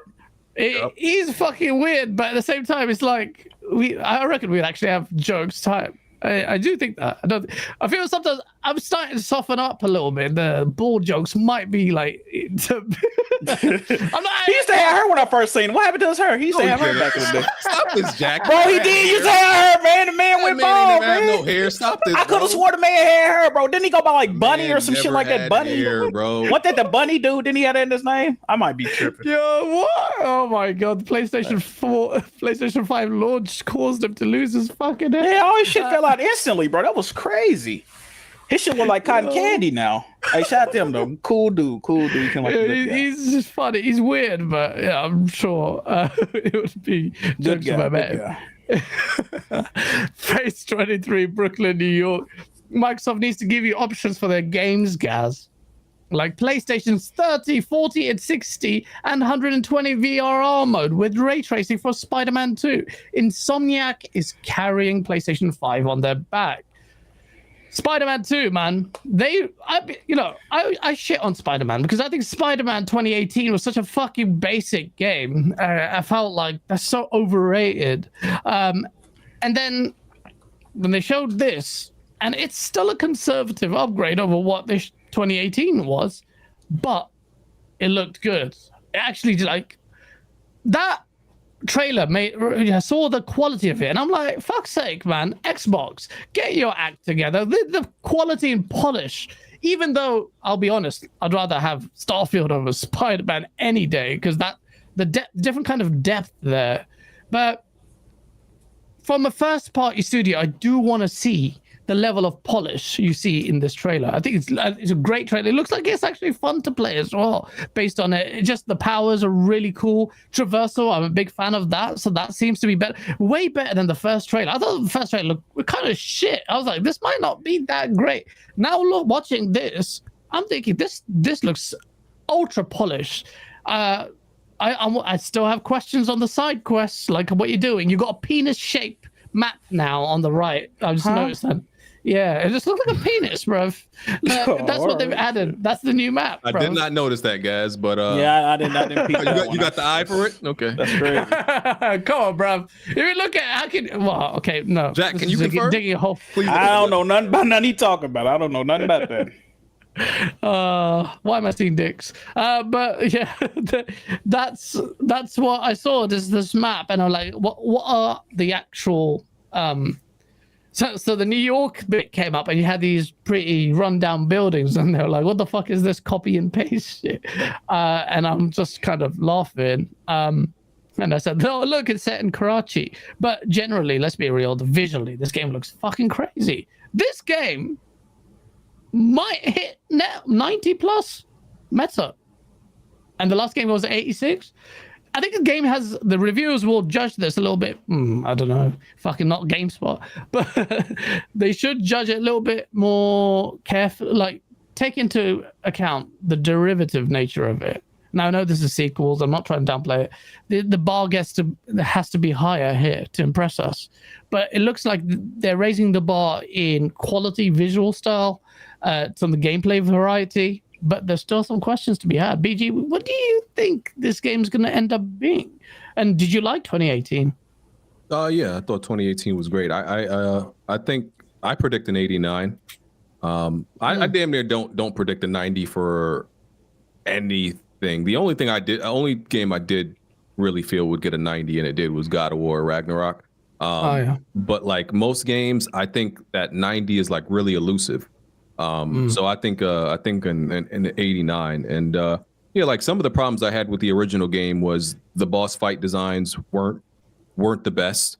Like one of those boss fights were like literally designed the same way the PS1 or PS2 Spider-Man did. Was because I remember I played the PS1 or PS2 Spider-Man. I'm like, this is the exact same fight, and it was that. I felt like the game was a little bit too easy. Like you could literally exploit, and I played on the hardest difficulty, and you could literally just throw out spam gadgets and not even throw a punch and win fights. That's what I was doing. Just the radio menu constantly took up the screen when you were fighting. Just use that radio menu to throw out every single thing you got. Fight's done. So they have to, create a few more complex enemies where it's not that easy. And the side quests, definitely don't want to chase no more pigeons. I'm not doing that. I think the story was phenomenal. And they seem to be adding, some new mechanics in there. Like they got parry now, and the web wings and a whole bunch of stuff.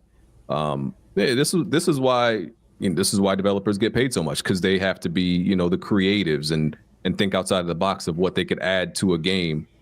Because a lot of this stuff is not what I thought of and thought they would do. So, no, absolutely. Like, there's a lot of pressure on developers now that you'll have like Immortals of Avium that just tanked the studio. Like that's it. They get one chance now. The fucking pressure is high. That game was in development for some time. Dead studio gone. Everyone lost their jobs. That's mad. The pressure in that's a AA, AAA, would you say? What's the budget on that?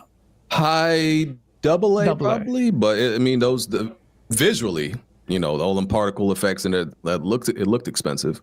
So I would say, and Spider-Man, like a lot of people were very critical of it, especially with the early trailer, because a lot of people just have a hard time seeing, okay, what could they really, do that's that much new, right? Yeah. And I understand that. Like, I'm like, that's why they get paid money. It's not my job to figure out and think about what they can do. I have no idea. I'll wait on them to figure that out. Like from a mechanical standpoint, when I played the first game, I'm like, man, I really wish I could parry, and I didn't think they would add it, but they added it, right? Because I'm like, playing Batman, I'm just like, man, that parry feels so satisfying, and just dodging all the time. You kind of feel like a bitch, like, bro. I want to parry, So, they seem to come up with some good ideas.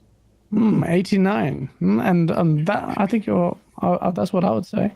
What about you, Jack? You looking forward to this? There's a PS5 only game. It is a PS5 only game. Like I said, you will admit it's definitely a PS4 game. If you told me this game was also on PS4, I would 100% believe you. Absolutely. Yeah. The first game got an 87 on Metacritic, if I'm not mistaken. I would say this game gets an 87, and I'm gonna tell you why I say that. This game is probably going to have more reviews than the original game. So, and I think this game is going to review higher, but when you add in the multiple reviews that it's going to get, I think it's going to even out to around the same. Miles Morales, a lot of complaints I had with Spider-Man 2018. I feel like Miles Morales addressed that, cutting down on all the repetitive ass. Because if I remember correct, it's like 94 side missions where like it's only like 2 or 3 different types. You know, you stop the car burglary, you stop the store break-in. That shit got real repetitive after you do about 40 or 50 of them, right? It's like, damn, where's the variety in the side content? So same thing all the time. The minimap had the little police going off that way. Pigeon was flying your toilet laboratory things up there. Same shit. Backpack stuck to the walls. It's like, what the fuck?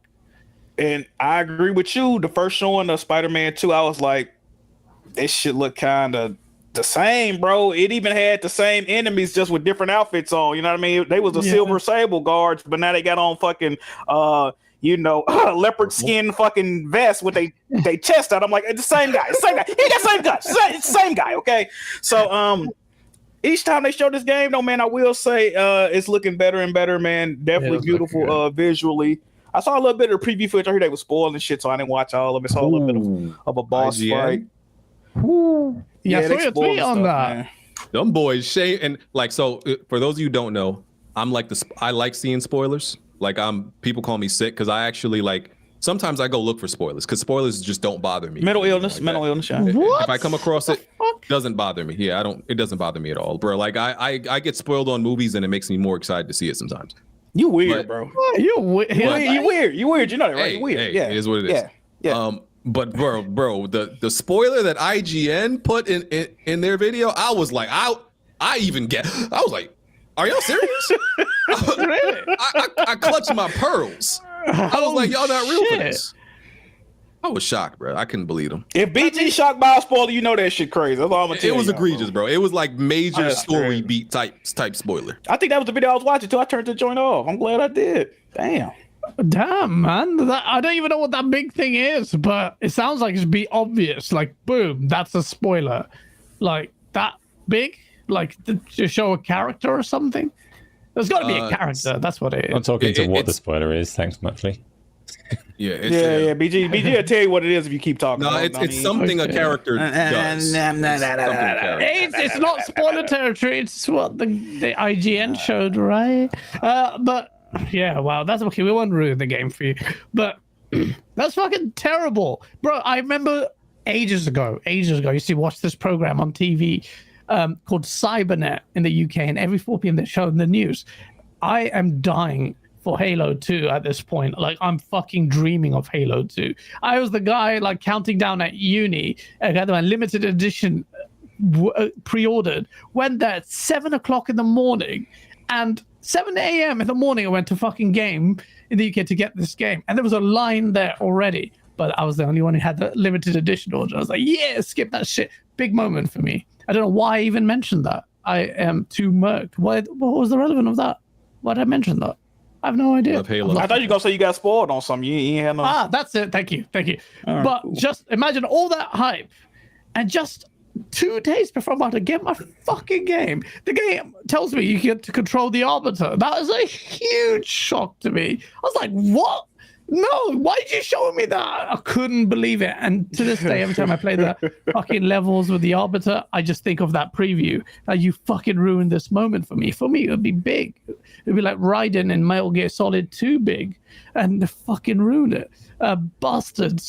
So I'm not watching the Spider-Man. I don't give a shit. Stories where let's fucking superhero games, man. When I see you guys react to just generally, it's like the movie industry with games. It's like Spider-Man, even though I do say take utility in it, and I'm actually getting into comics a little bit more.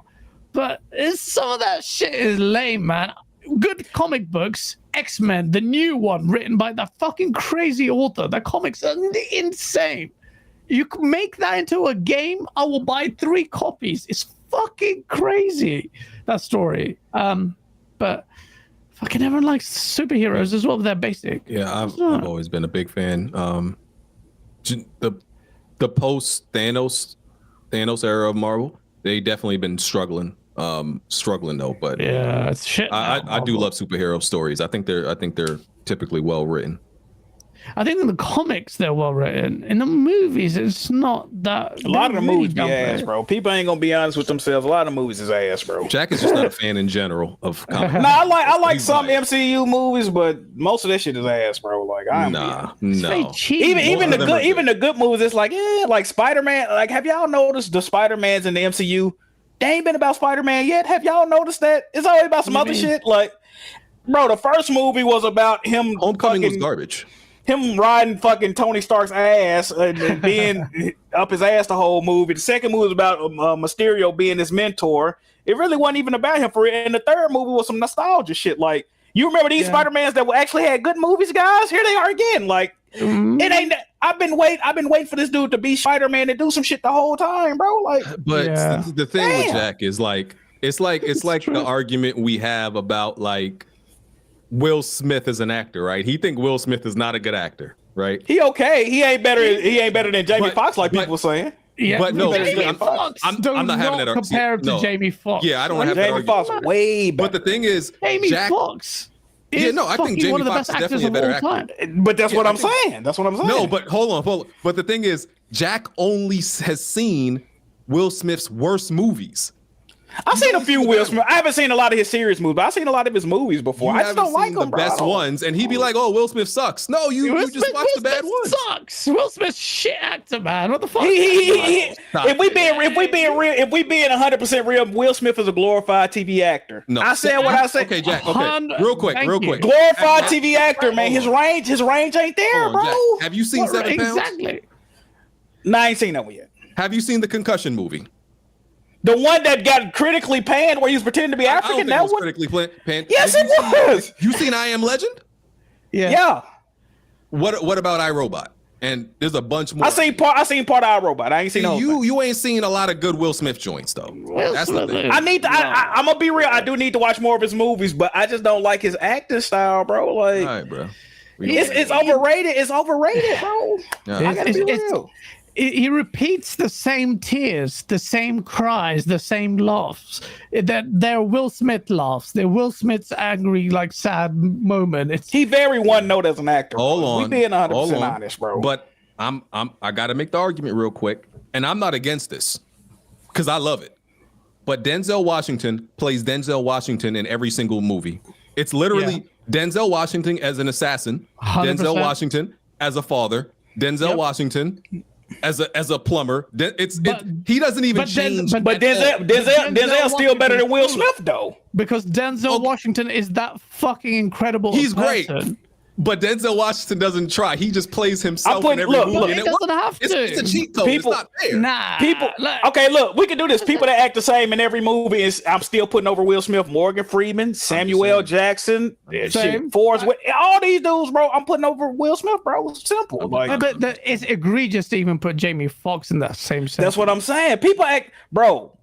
How talented that guy is. That's what I'm saying. Gas, I'm telling you, bro. People been saying Will Smith better than Denzel and Jamie Foxx, bro. These are people that claim to be movie people. No. I can't believe what I'm saying, bro. He's not on their level. But I only disagree with that. Jack, he's like some mediocre actor. I'm not calling him nothing mediocre. I'm not calling him mediocre. I'm just saying, like, his acting don't do nothing for me, man. I really don't. Like you can't imagine Men in Black without him. Like, it's just he made that movie. I like Men in Black. I do like Men in Black. I can't see those movies. What other movie that he's done that's big though? Men in Black's a comedy action movie that hasn't really aged well. What's Will Smith done? I like Hancock. That was a good movie he did. Y'all remember that Hancock? Hancock was pause. Bad Boys 1 and 2. Those are like classic movies. You know, I'm not knocking the guy. I just Bad Boys 1 and 2. Yeah, they are classics. He's a glorified TV actor. You know, it's not wrong with that. Shit. Rambling Entertained, thank you for the $20 super chat, man. Goes, what's everyone's thoughts on Starfield's RPG elements in regard to what BGS can do for Elder Scrolls 6? So far, it blows Skyrim and Fallout 4 out of the water. Oh, sorry. It blows Skyrim and Final Fantasy in dialogue options and story. Combat is a bit underwhelming in weapon and outfit customization. Not massive thing, Asa. This is your question. What do you think? It's not really, because I haven't played Starfield enough. For me, I'm level 7 on Starfield and I haven't done very much, and the dialogue options feel a lot like they did in Skyrim and Fallout. So I couldn't say that it is surpassing them massively. But you've played it, like, you might know more than me, so maybe it does have a lot more like consequence to your actions or things like that. But Skyrim took me to a funky book dimension today, and it was wild and didn't know what was going on. So I couldn't say that stuff is doing it better right now. No, No, it doesn't do it like that, that comprehensively in terms of story.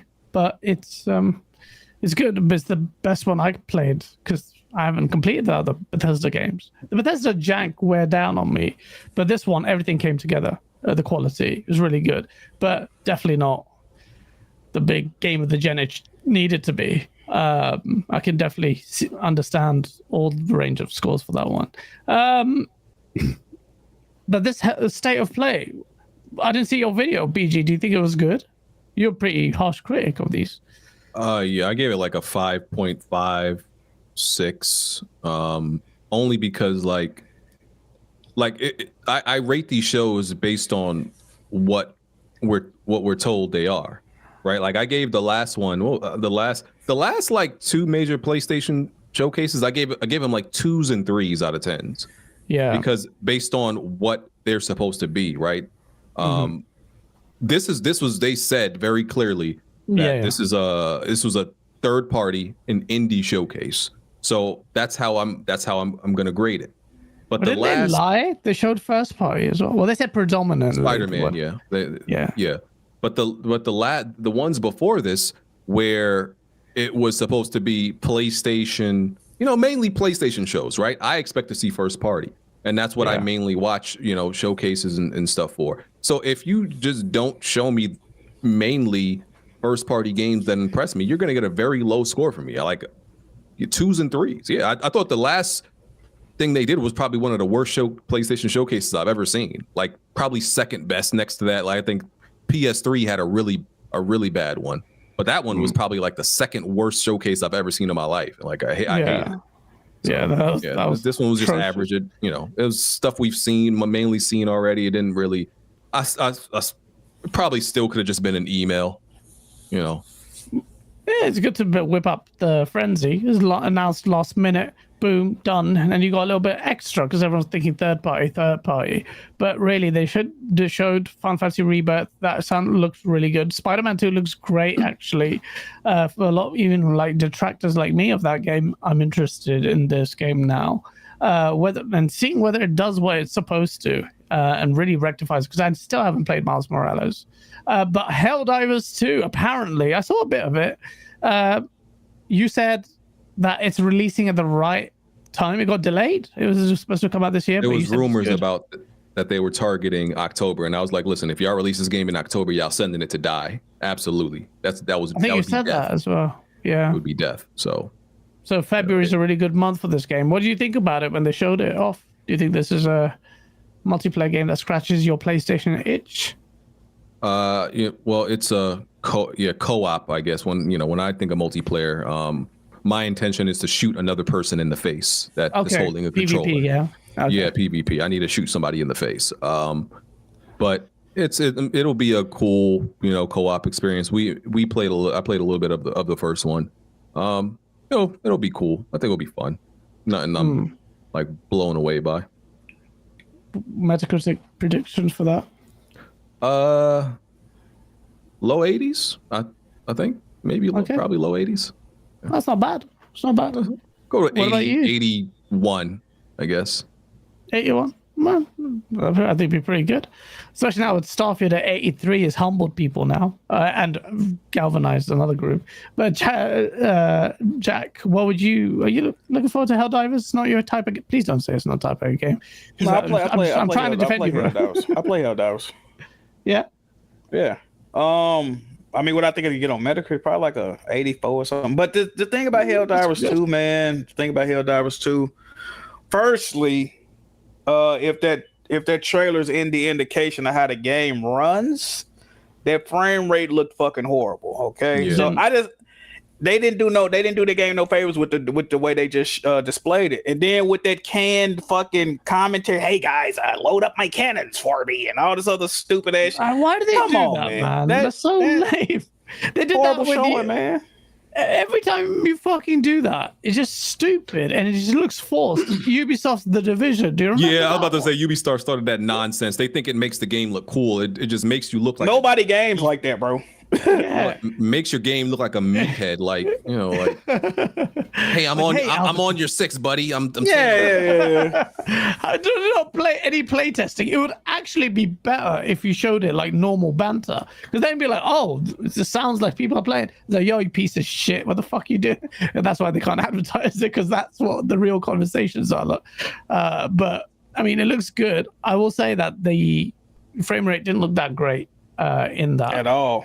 And Sony tightly controlled that shit, so that with the big bombastic elements that they couldn't avoid showing you had those frame stutters, then expect potentially that this game may not be a solid 60, which it's a co-op tighten that game. shit up. Yeah, so is it really that? I mean, they got time. They got time. I'm getting it on PC regardless. Oh, okay. Well, I don't. Are you playing it for free online, and I gotta pay the 80 to play it online? Yes, sir. Yes, sir. Oh shit! PlayStation has a problem as well. That's a thing. We have to fucking pay on consoles. Well, stupid. Resident Evil 4 Remake. This is a game that you guys would have been. You BGO would fucking love Resident Evil, and this actually looked really good. Yeah, Even Cole Eastwood was impressed. Yeah, like Ada's separate ways. Yeah, looks good. Definitely gonna play it. Resident Evil 4, another one of my favorite games of all time. So I look forward to it. Yeah, man. Yeah, I think it's gonna be baby steps. Anyone want to talk about baby steps? Nah, a game. Man. No, man, that was crazy. See, I'm surprised. See, Jack, that's actually your type of game. Surprise. See, don't do that. Don't do that.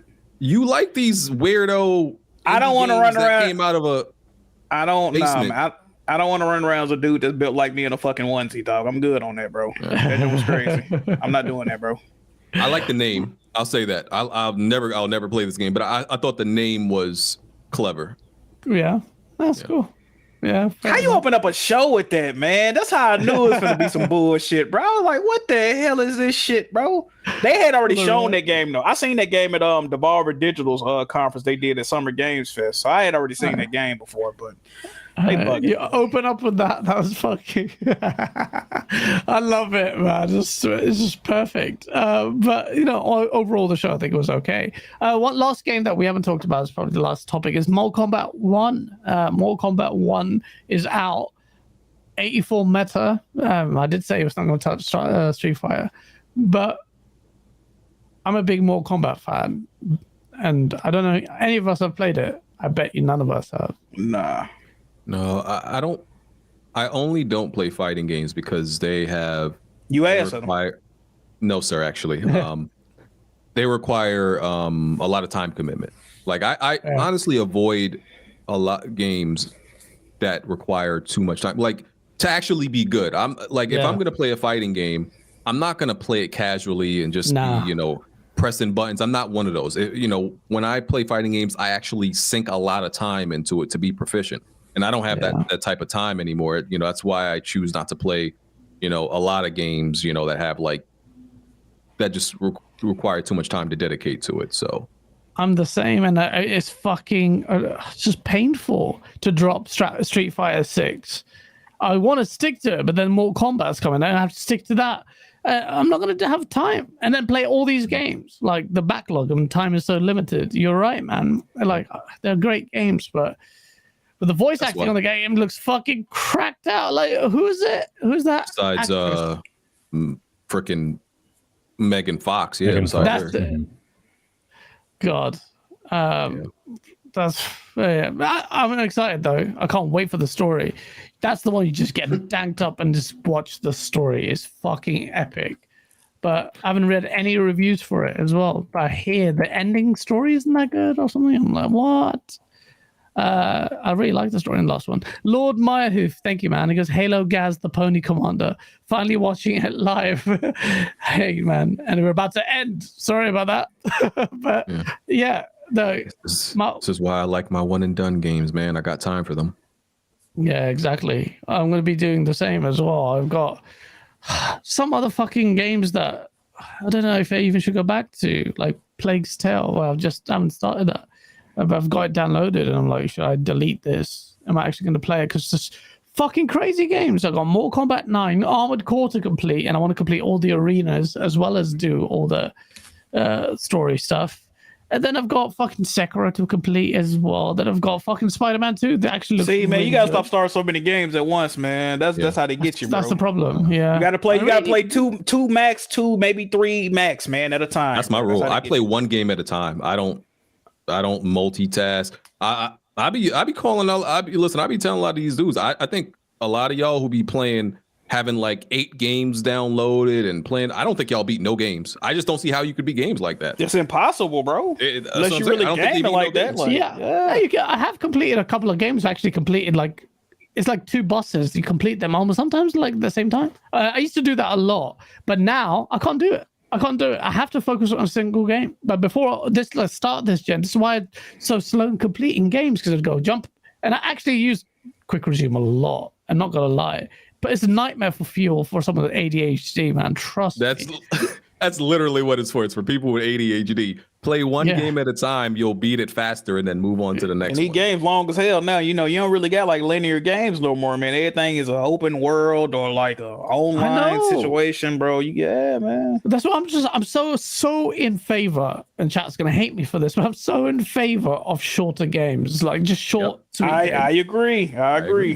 That's why, like, I've been saying, like, I hate this, like, this agenda and this narrative point that people use that, these games with hundreds of hours of content is like better. I'm like, bro, you can have that. I don't. That's a turn off, bro. Give me a 15 or 20 hour game, bro. A concise story. I'm good with that, bro. I might even replay that more than a game that got 1,000 hours of content. Like, I'm not trying. Bro. As soon as the developer says, hundreds of hours, you'll play this in 10. Nope, I'm good. I won't play it at all at this point, man. Not interested. Not interested whatsoever. I'm the same. I got Starfield. I really enjoy the side stuff, and for me to play that and not really have an ending for ages is also nightmare fuel. That's time I could spend on another game, and I'm just with you guys there. That puts me off completely. There's nothing in these open world games, barring maybe a couple of games. There's nothing in these open world that warrant that kind of time investment.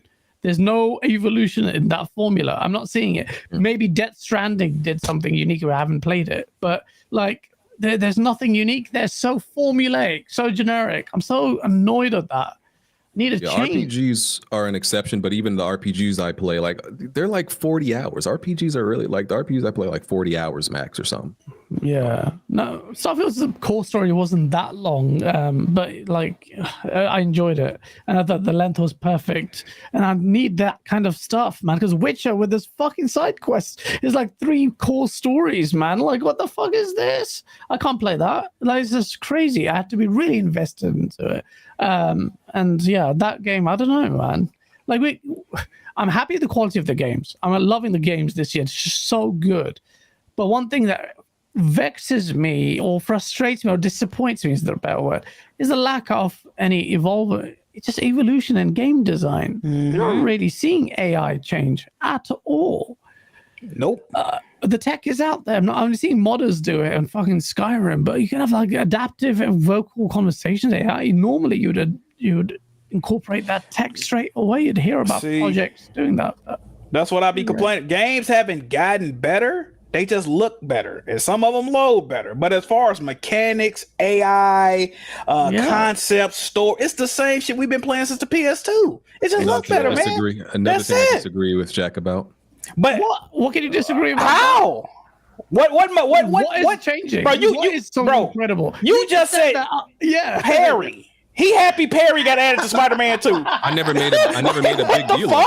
I never made a big deal about it. I just said I was glad. You acting like I said like, oh, it's an amazing feature. No, I just said no. But what I'm saying is the fact that adding Perry is something that got your ears perked up. Like, bro, it didn't get my bro. It's a feature I wanted, and I said. But what I'm saying is the core structure of gaming hasn't changed largely in the past 15 to 20 years, bro. It's the same and shit. That's not the only thing they added. There's several other things. I just named one. Oh wow! What they tell us, man. They spent some apple. Oh shit! Oh what else they? That's the thing. You name all these other things they do, and Jack just like tries to. All right, let me ask you a question. Okay, this how we gonna do it, guys. What did they add in Spider-Man 2 that is not prevalent in many other games? See, but that's the thing, Jack. The things you look for or want, I'm not looking for those same things. And with your argument that the argument that games have not gotten better from what you said, PS. Which era? But from PS2, we've been doing mostly the same shit in all these games. Absolutely, that's just so like embellished, bro. To say that games have not evolved since you know how insane that sounds, Jack. Mechanically, bro, games have not evolved greatly since then. It's just the truth. Crazy lie. It's the truth. Physics is a crazy lie. What physics hasn't changed? Bro. You have a game like Starfield has loads of physics, and we're impressed by a bunch of potatoes. BG will sit up here and tell y'all that one of his favorite games as far as destruction is Red Faction Guerrilla. That game came out on PS2, brother. Yeah, I know. You still searching for that level of destruction in other games that's coming out today, bro? This is absolute fact. Am I lying? Am I lying? Games have gotten Jack. So you're telling me, by your logic, you would rather go back and play PS2 games compared to what? That's not what I said. And matter of fact, hold on. I'm gonna use a quote from you. Hold on. Hey, Asa, tell me I'm lying. Who said this quote earlier? The Spider-Man 2018 boss fights were very reminiscent of the PS1 and PS2 boss fights. Who said that in this podcast? That's one dimension. That's one dimension. That's a major dimension, though. You literally said that earlier. And I could literally point. Okay, Jack. I said the boss fights were not good. Did you say that? Did you say that? Hold on. Okay, cool. Okay, that's one thing. You can't make an argument. So, Jack, Jack, let me ask you one question. Go ahead. What's better, Spider-Man 2018 or the previous Spider-Man games that came out? 2018. So let me ask you a question. Not gotten better. Let me ask you a question. I'm gonna ask you this question again. What in Spider-Man 2 that they added is not prevalent in many games that we currently have today? But that does not help your argument that games have not gotten better. That doesn't lend to your argument. They've got what I'm saying is the difference is negligible, right? There is a difference, but it ain't a great difference. You know what I'm saying? Okay. You got to realize. Some people. I agree with Jack. Like, if you think about it, in terms of physics, all you got to do, guys, is put on a virtual reality headset and stop your whining. So you saying this VR is all that? See, that's what I'm saying. Let me say it this way, right? The best games out there that even Jack loves. Jack, you would have to admit those games don't necessarily do anything new under the sun of gaming.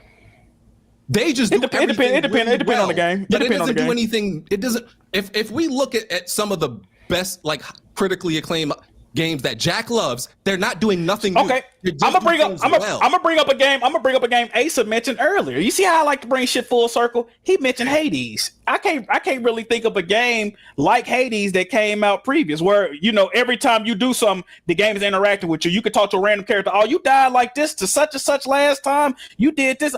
It's feel like they really watching this shit, right? Like it's some real shit. So there are games that are out. That's a poor argument, Jack. It's not there are literally games that play exactly like Hades. Hades isn't doing anything new gameplay-wise or mechanically. That's a fact. It's a roguelike. That's what it is. Plenty of roguelike games. What game you played that play like Hades? Hey, Jack, Jack? It's literally. What game you played that play like Hades? Jack, I can literally start naming games in the roguelike genre. Okay. So name games that you've played that play like Hades, that also every character can interact with you and tell you what you did on your previous runs. I'm waiting. You are naming one dimension that the game does. Can you name the games? I just asked you to name the games, though, brother. There are other games like Dead Cells, Slay the Spire, Spelunky, Risk of Rain. All of these. Spelunky does not do that. I play Spelunky. Spelunky does not do that. I play Spelunky. I got it downloaded right now. It does not do that. What are you talking about? Jack, I'm talking about mechanically. I own Dead Cells. No, none of this shit is happening, bro. Hold on, Jack. So you two have swapped places now, right? So Jack Movies are now arguing that games have got They have changed because Hades No, is new, no. right? You swap sides. What I'm saying. No, he's saying that I like games that haven't changed. But what I'm saying is, there are games that I like that are different from previous generations. You see what I'm saying? Like BG is just. This is what y'all got to understand about BG. He's very argumentative and he don't know what the fuck he's talking about. That's all y'all got to understand about that. Bad points. Like, bro, listen to what I'm saying. From a mechanical standpoint, all Hades did has taken exactly what a shit ton of other games has done and did it really well. That's okay. You have So swap sides. Yeah. So okay, all right. So I'm gonna use ways. So what your argument is that games have not changed. Okay, cool. So we agree. I told you, me and BG be agreeing. We really agree on shit. I don't know why you arguing me. See that? No, Jack. No. No. You named Hades. So true. You named This was Hades as a game that did something new.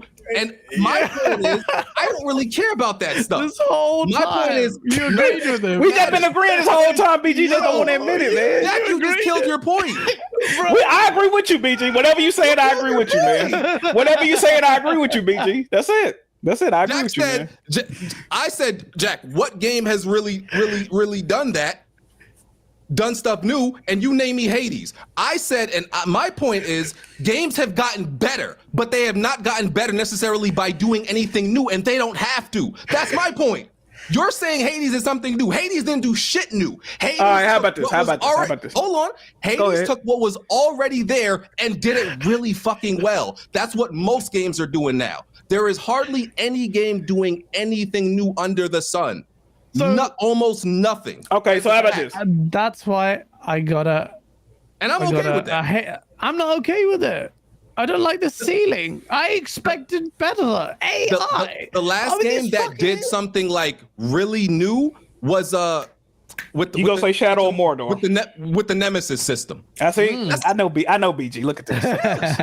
but that's a fact. That's like the real that's the last newest system in gaming that we've never seen before. Everything is reiteration and let's do it better than we did last time. And I hate that. No one is making the stride. There's no risk on what fundamental bit like AI. Half-Life, you know the reason why we don't have a Half-Life 3? Because fucking Gabe Newell doesn't know what to do. They raised the bar from Half-Life 1 to Half-Life 2 in such a raw way, but what was the quirk? Or it was physics. And then they did what's the next frontier, and they did VR, which is grossly. I haven't played it, and I loved Half-Life because of VR. I haven't played Alex, but that was the big next step. And the reason why Half-Life 3 doesn't exist is because they don't know what to do to evolve it more than what represents the next big step. That is the quality of what Half-Life represented at the time when Half-Life 1 was released and Half-Life 2 was released. So if you had to choose then, you had to choose what like the AAA space pursues to make games different now. What is it, Jack Move? What do you want to see new? How do they do it? See, that's I'm like BG earlier, man. I don't know, man. I'm not a games, but I do feel like there is something to be done though, right? Like you can't like, do you think just like Spider-Man for existence, right? There's got to be more we could do side than them little computer lab puzzles. It's got to be more that you could do side content wise, like even fucking game design for those little puzzles are stupid, bro. That's what I'm saying. Like, and just to clarify, because people in the chat still aren't getting it. Jack is talking about what have games done that are. He's saying games have not gotten better, right? I think games have gotten better. Yeah. But that doesn't necessarily mean that they've done something new. Those are two different arguments. Yeah. You can get better. No, that's true. That's true. That's what I'm saying. You can get better that's what he means. without doing anything new. And I'm okay with that. I'm not really obsessed with games doing shit new all the time. That's not really what I care about. That might be what we missing though, BG. You gotta think, but that might be what we missing, bro. You don't know. Yeah, I think so too. I think you just don't know it, BG. Because I just care more about the you want to see than strides in AI. You want to see big strides. Like Crackdown 3, someone mentioned in chat. Do you know why I'm so excited about it? Because the physics-based stuff that they showed for us and lied and pared it down and failed was a game changer. The gameplay ramifications of that level of physics just happening, it would be incredible. And then after a few years, I would have expected some next level fucking face, but we're not there.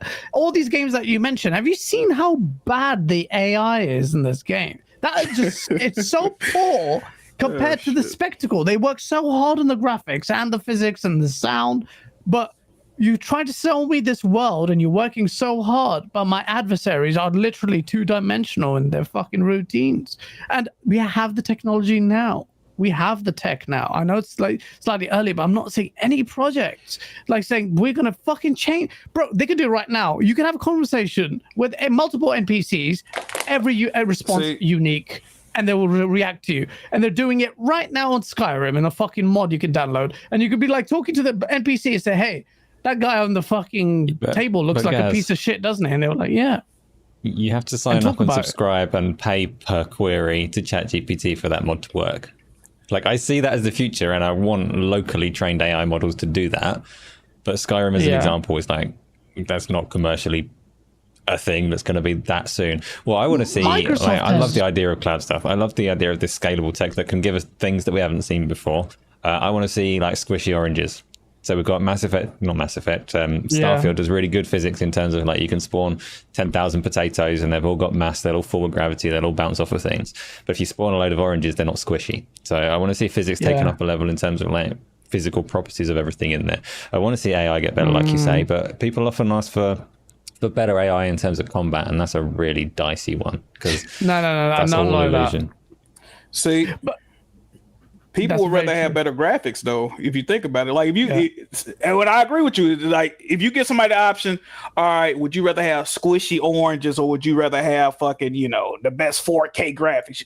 That's a losing battle every time, right? Like, me personally, the last game I played, the AI that impressed me was Last of Us 2, right? And that might not even be nothing that's too impressive, but, like, you know, certain shit they did in that game, all the enemy AI got names and they'll do the call outs. You know, you got to be hiding under something, they looking under the bed, pulling you up on. See, that was impressive to me. You know, you shoot somebody in the head, they got the bullet hole in their head, the shit leaking out. Like, I thought that game was very impressive, and, you know, the AI wasn't, you know, they weren't dumb on that game, especially if you put on higher difficulties. Like, that was the last game that impressed me as far as AI goes. Had decent AI. You know, some of the other weird stuff that breaks you, they can't notice your characters. The characters do. Oh yeah, they run. Yeah, true. And that you know, broke it for a lot of the immersion for me. But yeah, you know that. But even in that element, I think one thing that needs to be refined is the number of dialogue, reactive dialogue to what's happening. He's hiding behind the fucking table. I was like, oh shit, he's got that armor, like that. Fucking watch out, and he's got guns. Do that kind of. I don't even see very few games do that. And Halo 2 did it much better. They had at the same Halo time, 2, though, like the Spider-Man example. So we're talking about, like, Spider-Man's not innovating. Spider-Man 2 is, like, iterative from the ones before or whatever. But if you play Miles Morales and then you go back to Spider-Man 2018 suddenly feels like you're playing in glue or something. Like, the iterations and the things that they're doing to improve based on feedback and literally iterating and making it better, those are significant as well. And Spider-Man 2, once you've played that, it'll probably be a little bit difficult to go back to Miles Morales. Like, they are making these games better and better. It's not that the industry isn't moving forwards, and it's definitely not, like, a bad time to enjoy games at the moment. So I'd be saying, like, the industry's terrible, I'm having an awful time, games aren't doing new things and all the rest of it. Like, it's been a freaking awesome year with brilliant games everywhere. That's all. I just want Jack to stop being a drama queen and stop with the hyperbole. See, BG games have not gotten better. BG disingenuous though, man. Come on, man. I get where he's coming from, though. Because he understand what I'm saying. We have a few years left in our lives. We want to see some of these things come to fruition. Jack with this hyperbole, and my thing is, like, I be challenging Jack. All right, Jack, if you really believe that, act on it. If you really believe, I got my PS3 hooked up right here. If you really believe gaming was better before, go there. PS3 controller right here. PS3 controller right here, brother. Jack, you bought a PS4. You bought a PS5. But you telling me it is dusty. It is dusty. PS2. I got a white one right here too. Hold on, whatever, man. You telling me gaming has not gotten better since PS2, but you buying a new console every time day one too. Yeah. I'm like, Jack. So now you criticize me for wanting to support the hobby I love. See, I can't win for losing with y'all. What Zaire say? Hold on. What Zaire say? Your action's not matching your visual or whatever. My audio ain't matching my visual. Your audio ain't matching your visual, Jack. I'm gonna be honest. I told you this. If I didn't do YouTube, do this dry ass podcast we got, BG, I probably I wouldn't need it. I'm gonna be honest. I wouldn't need it. Jack would buy every console day one, no matter what. He is lying. Okay, how about this? I'm gonna make a bet with you right now. If they come out with a PS5 Pro, I'm not getting it. Yeah. Because but Yeah, you'll buy the PS6 day one, no matter what. Huh? It depends. It depends. Jack, PlayStation could literally show you a whole bunch of cross-gen games for PS6, and I guarantee you get it day one. Bro, if you told me, because your audio don't match your visual. If you told me in 2019 Jack moved the PS5 in 3 years, the only exclusive game is gonna be Demon Souls, Astro Bot, Returnal, and like one more Ratchet and Clank, I would have said, I don't need it, brother. I don't need it. I appreciate the offer. I don't fuck for 550 USD. 550 USD. Hold on, Jack, then I got your PS4. Then I got to spend another 550 to get VR. Damn, hold on, I'm Jack, good, bro. Jack, you still got your PS4? I do. What did you buy God of War on? You bought God of War. Okay, what did you yes, you see proving my point earlier. What did you buy? What's the other crossover? What did you buy? What's the other crossover game? Horizon. I probably bought that too. You bought Horizon. See, you know the reason I ain't buy them games? You know the reason I ain't buy them games? I didn't buy them games because I wasn't impressed with them. Yeah, that's why I ain't buy them. I wasn't impressed with them. Still bought them on PS5. I wasn't impressed with them. That's why I ain't buy them. I've been carrying this man the whole time. He's been true to his word. He didn't even buy those games. The point is, don't let Jack fool y'all. He doesn't believe the things he says. I believe everything I say wholeheartedly, brother. Or throw that PS5 out the window and go back to PS3 and PS4 if you really believe what you say. Hey man, if these cross-gen games keep up, man, let's see. Let's revisit this when Spider-Man 2 come out, all right? Because I'm looking forward to Spider-Man 2. We gonna see, okay? It's have not gotten better. You crazy than a motherfucker. I'm with Jack. Nintendo Nintendo with the $5. If a game has 100 hours of good content, it's better than a 15-hour game. The best and most popular games of the last decade are 30 hours for a reason. Really? So when I did my top 100 games list, I mean, my favorite games of all time are on the shorter end. I will say that. What generation they from? BG? They all from PS5? It's a mix. There's a good amount of PS4, PS3. So, Jack, we're 3 years in. So I'm just asking the question. How many? I just got a question. How many? Okay, your top 100 games of all time. How many came out within the last 3 years? God of War Ragnarok was on there. I definitely put. You put God of War Ragnarok in one of your top 100 games? Really? Yes, I did. Yeah, I did. Okay. Jack, you would too. Stop. Jack, stop. I might do too. Exactly. Hey, I be talking about. I just gotta keep you. I just gotta keep you honest, man. That's it. I'm just trying to see what the pressure. I put Sifu on there as well. Sifu's fire, and there's a bunch of games from this. A few games from this gen. Sifu definitely. This gen is 3 years long, Jack.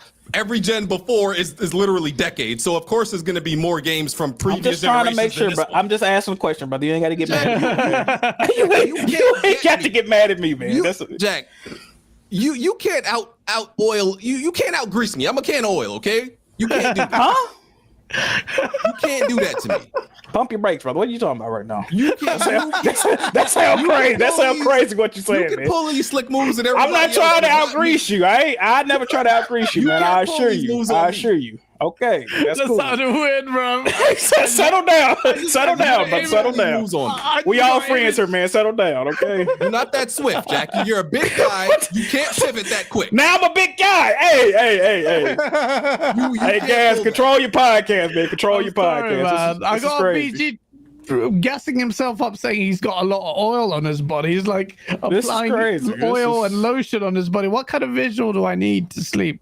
Bruv.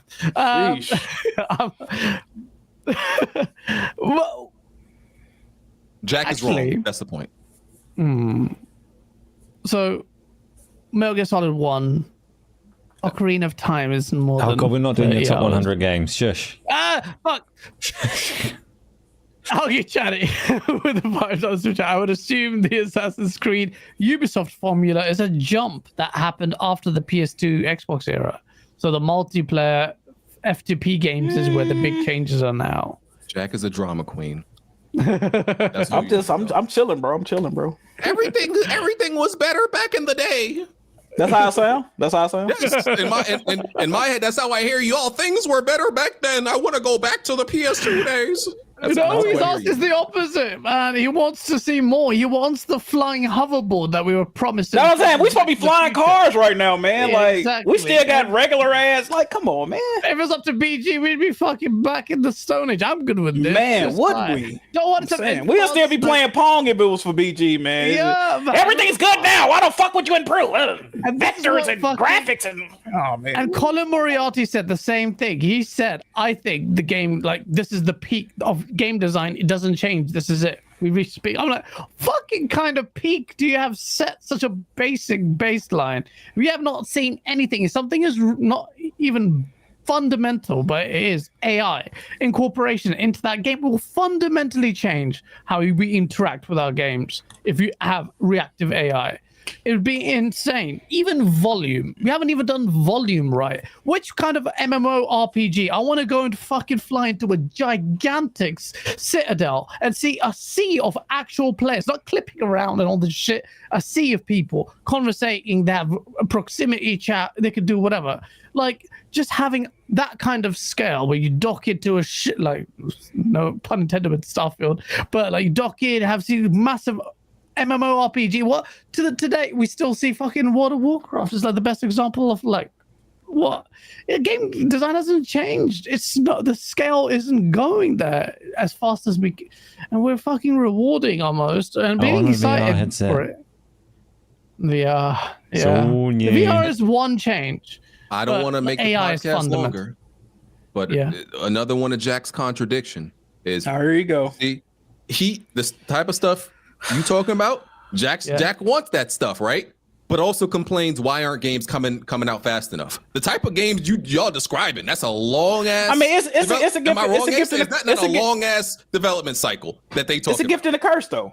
You bring up a good point, right? It's a gift and a curse. See, on one hand, we got studios like Insomniac. They got a high yield and output of games, but their games are very what?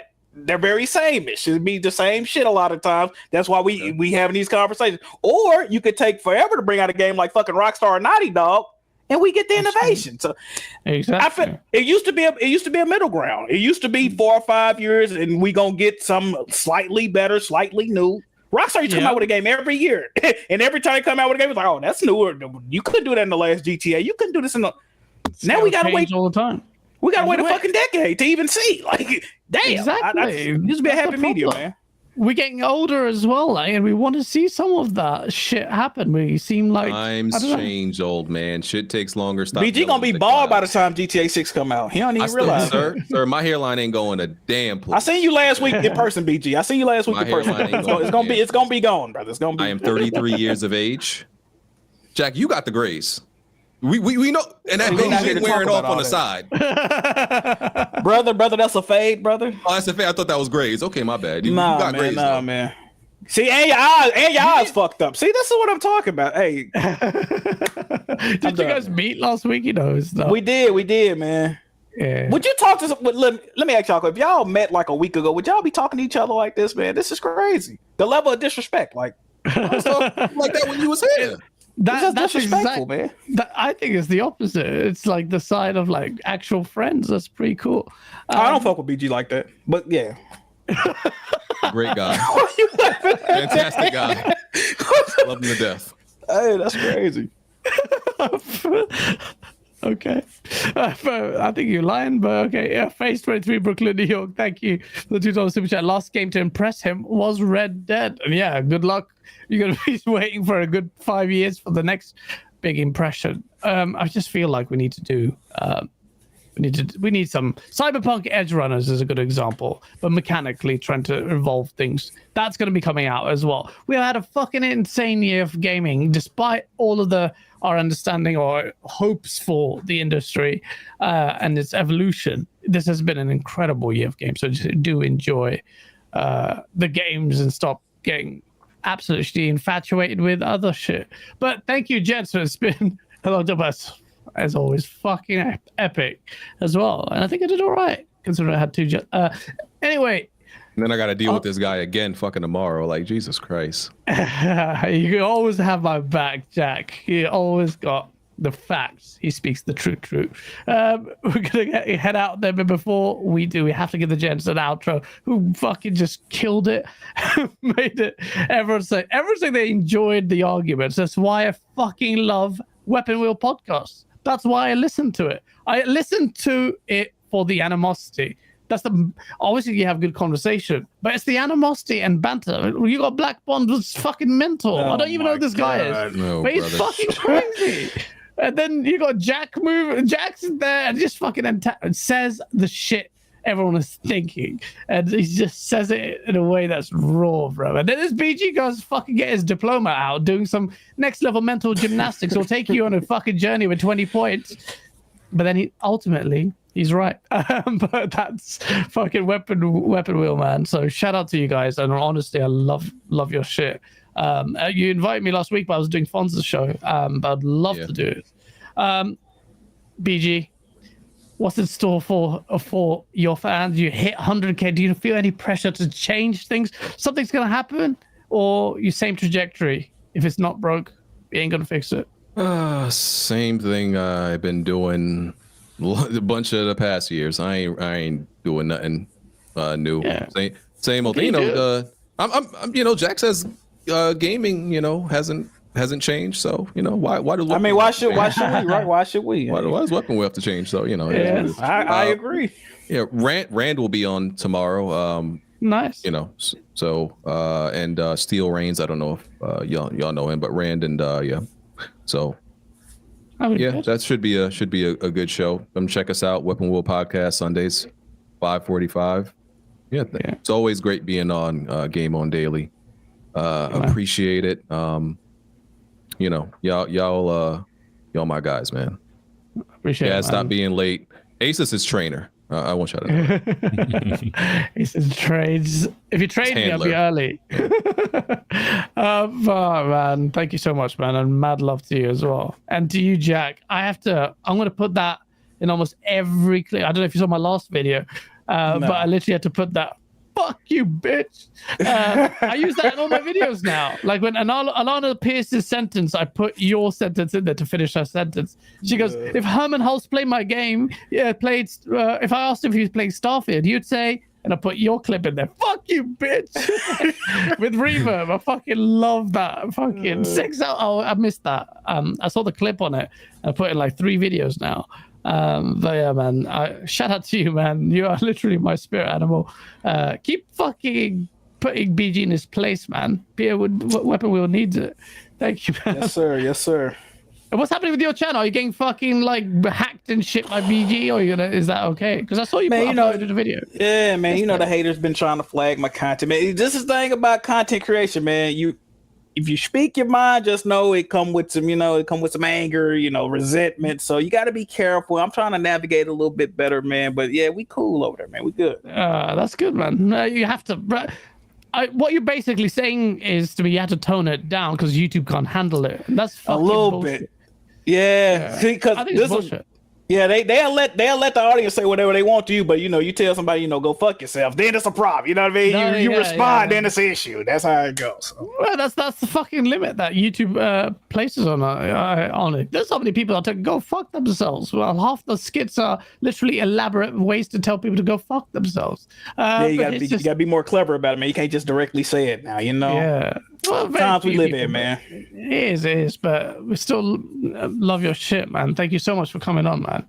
Had a wicked time. I hope you had a good time as well. I know. No doubt. Asa, before we go, anything new in your content? You've been going hard on your channel.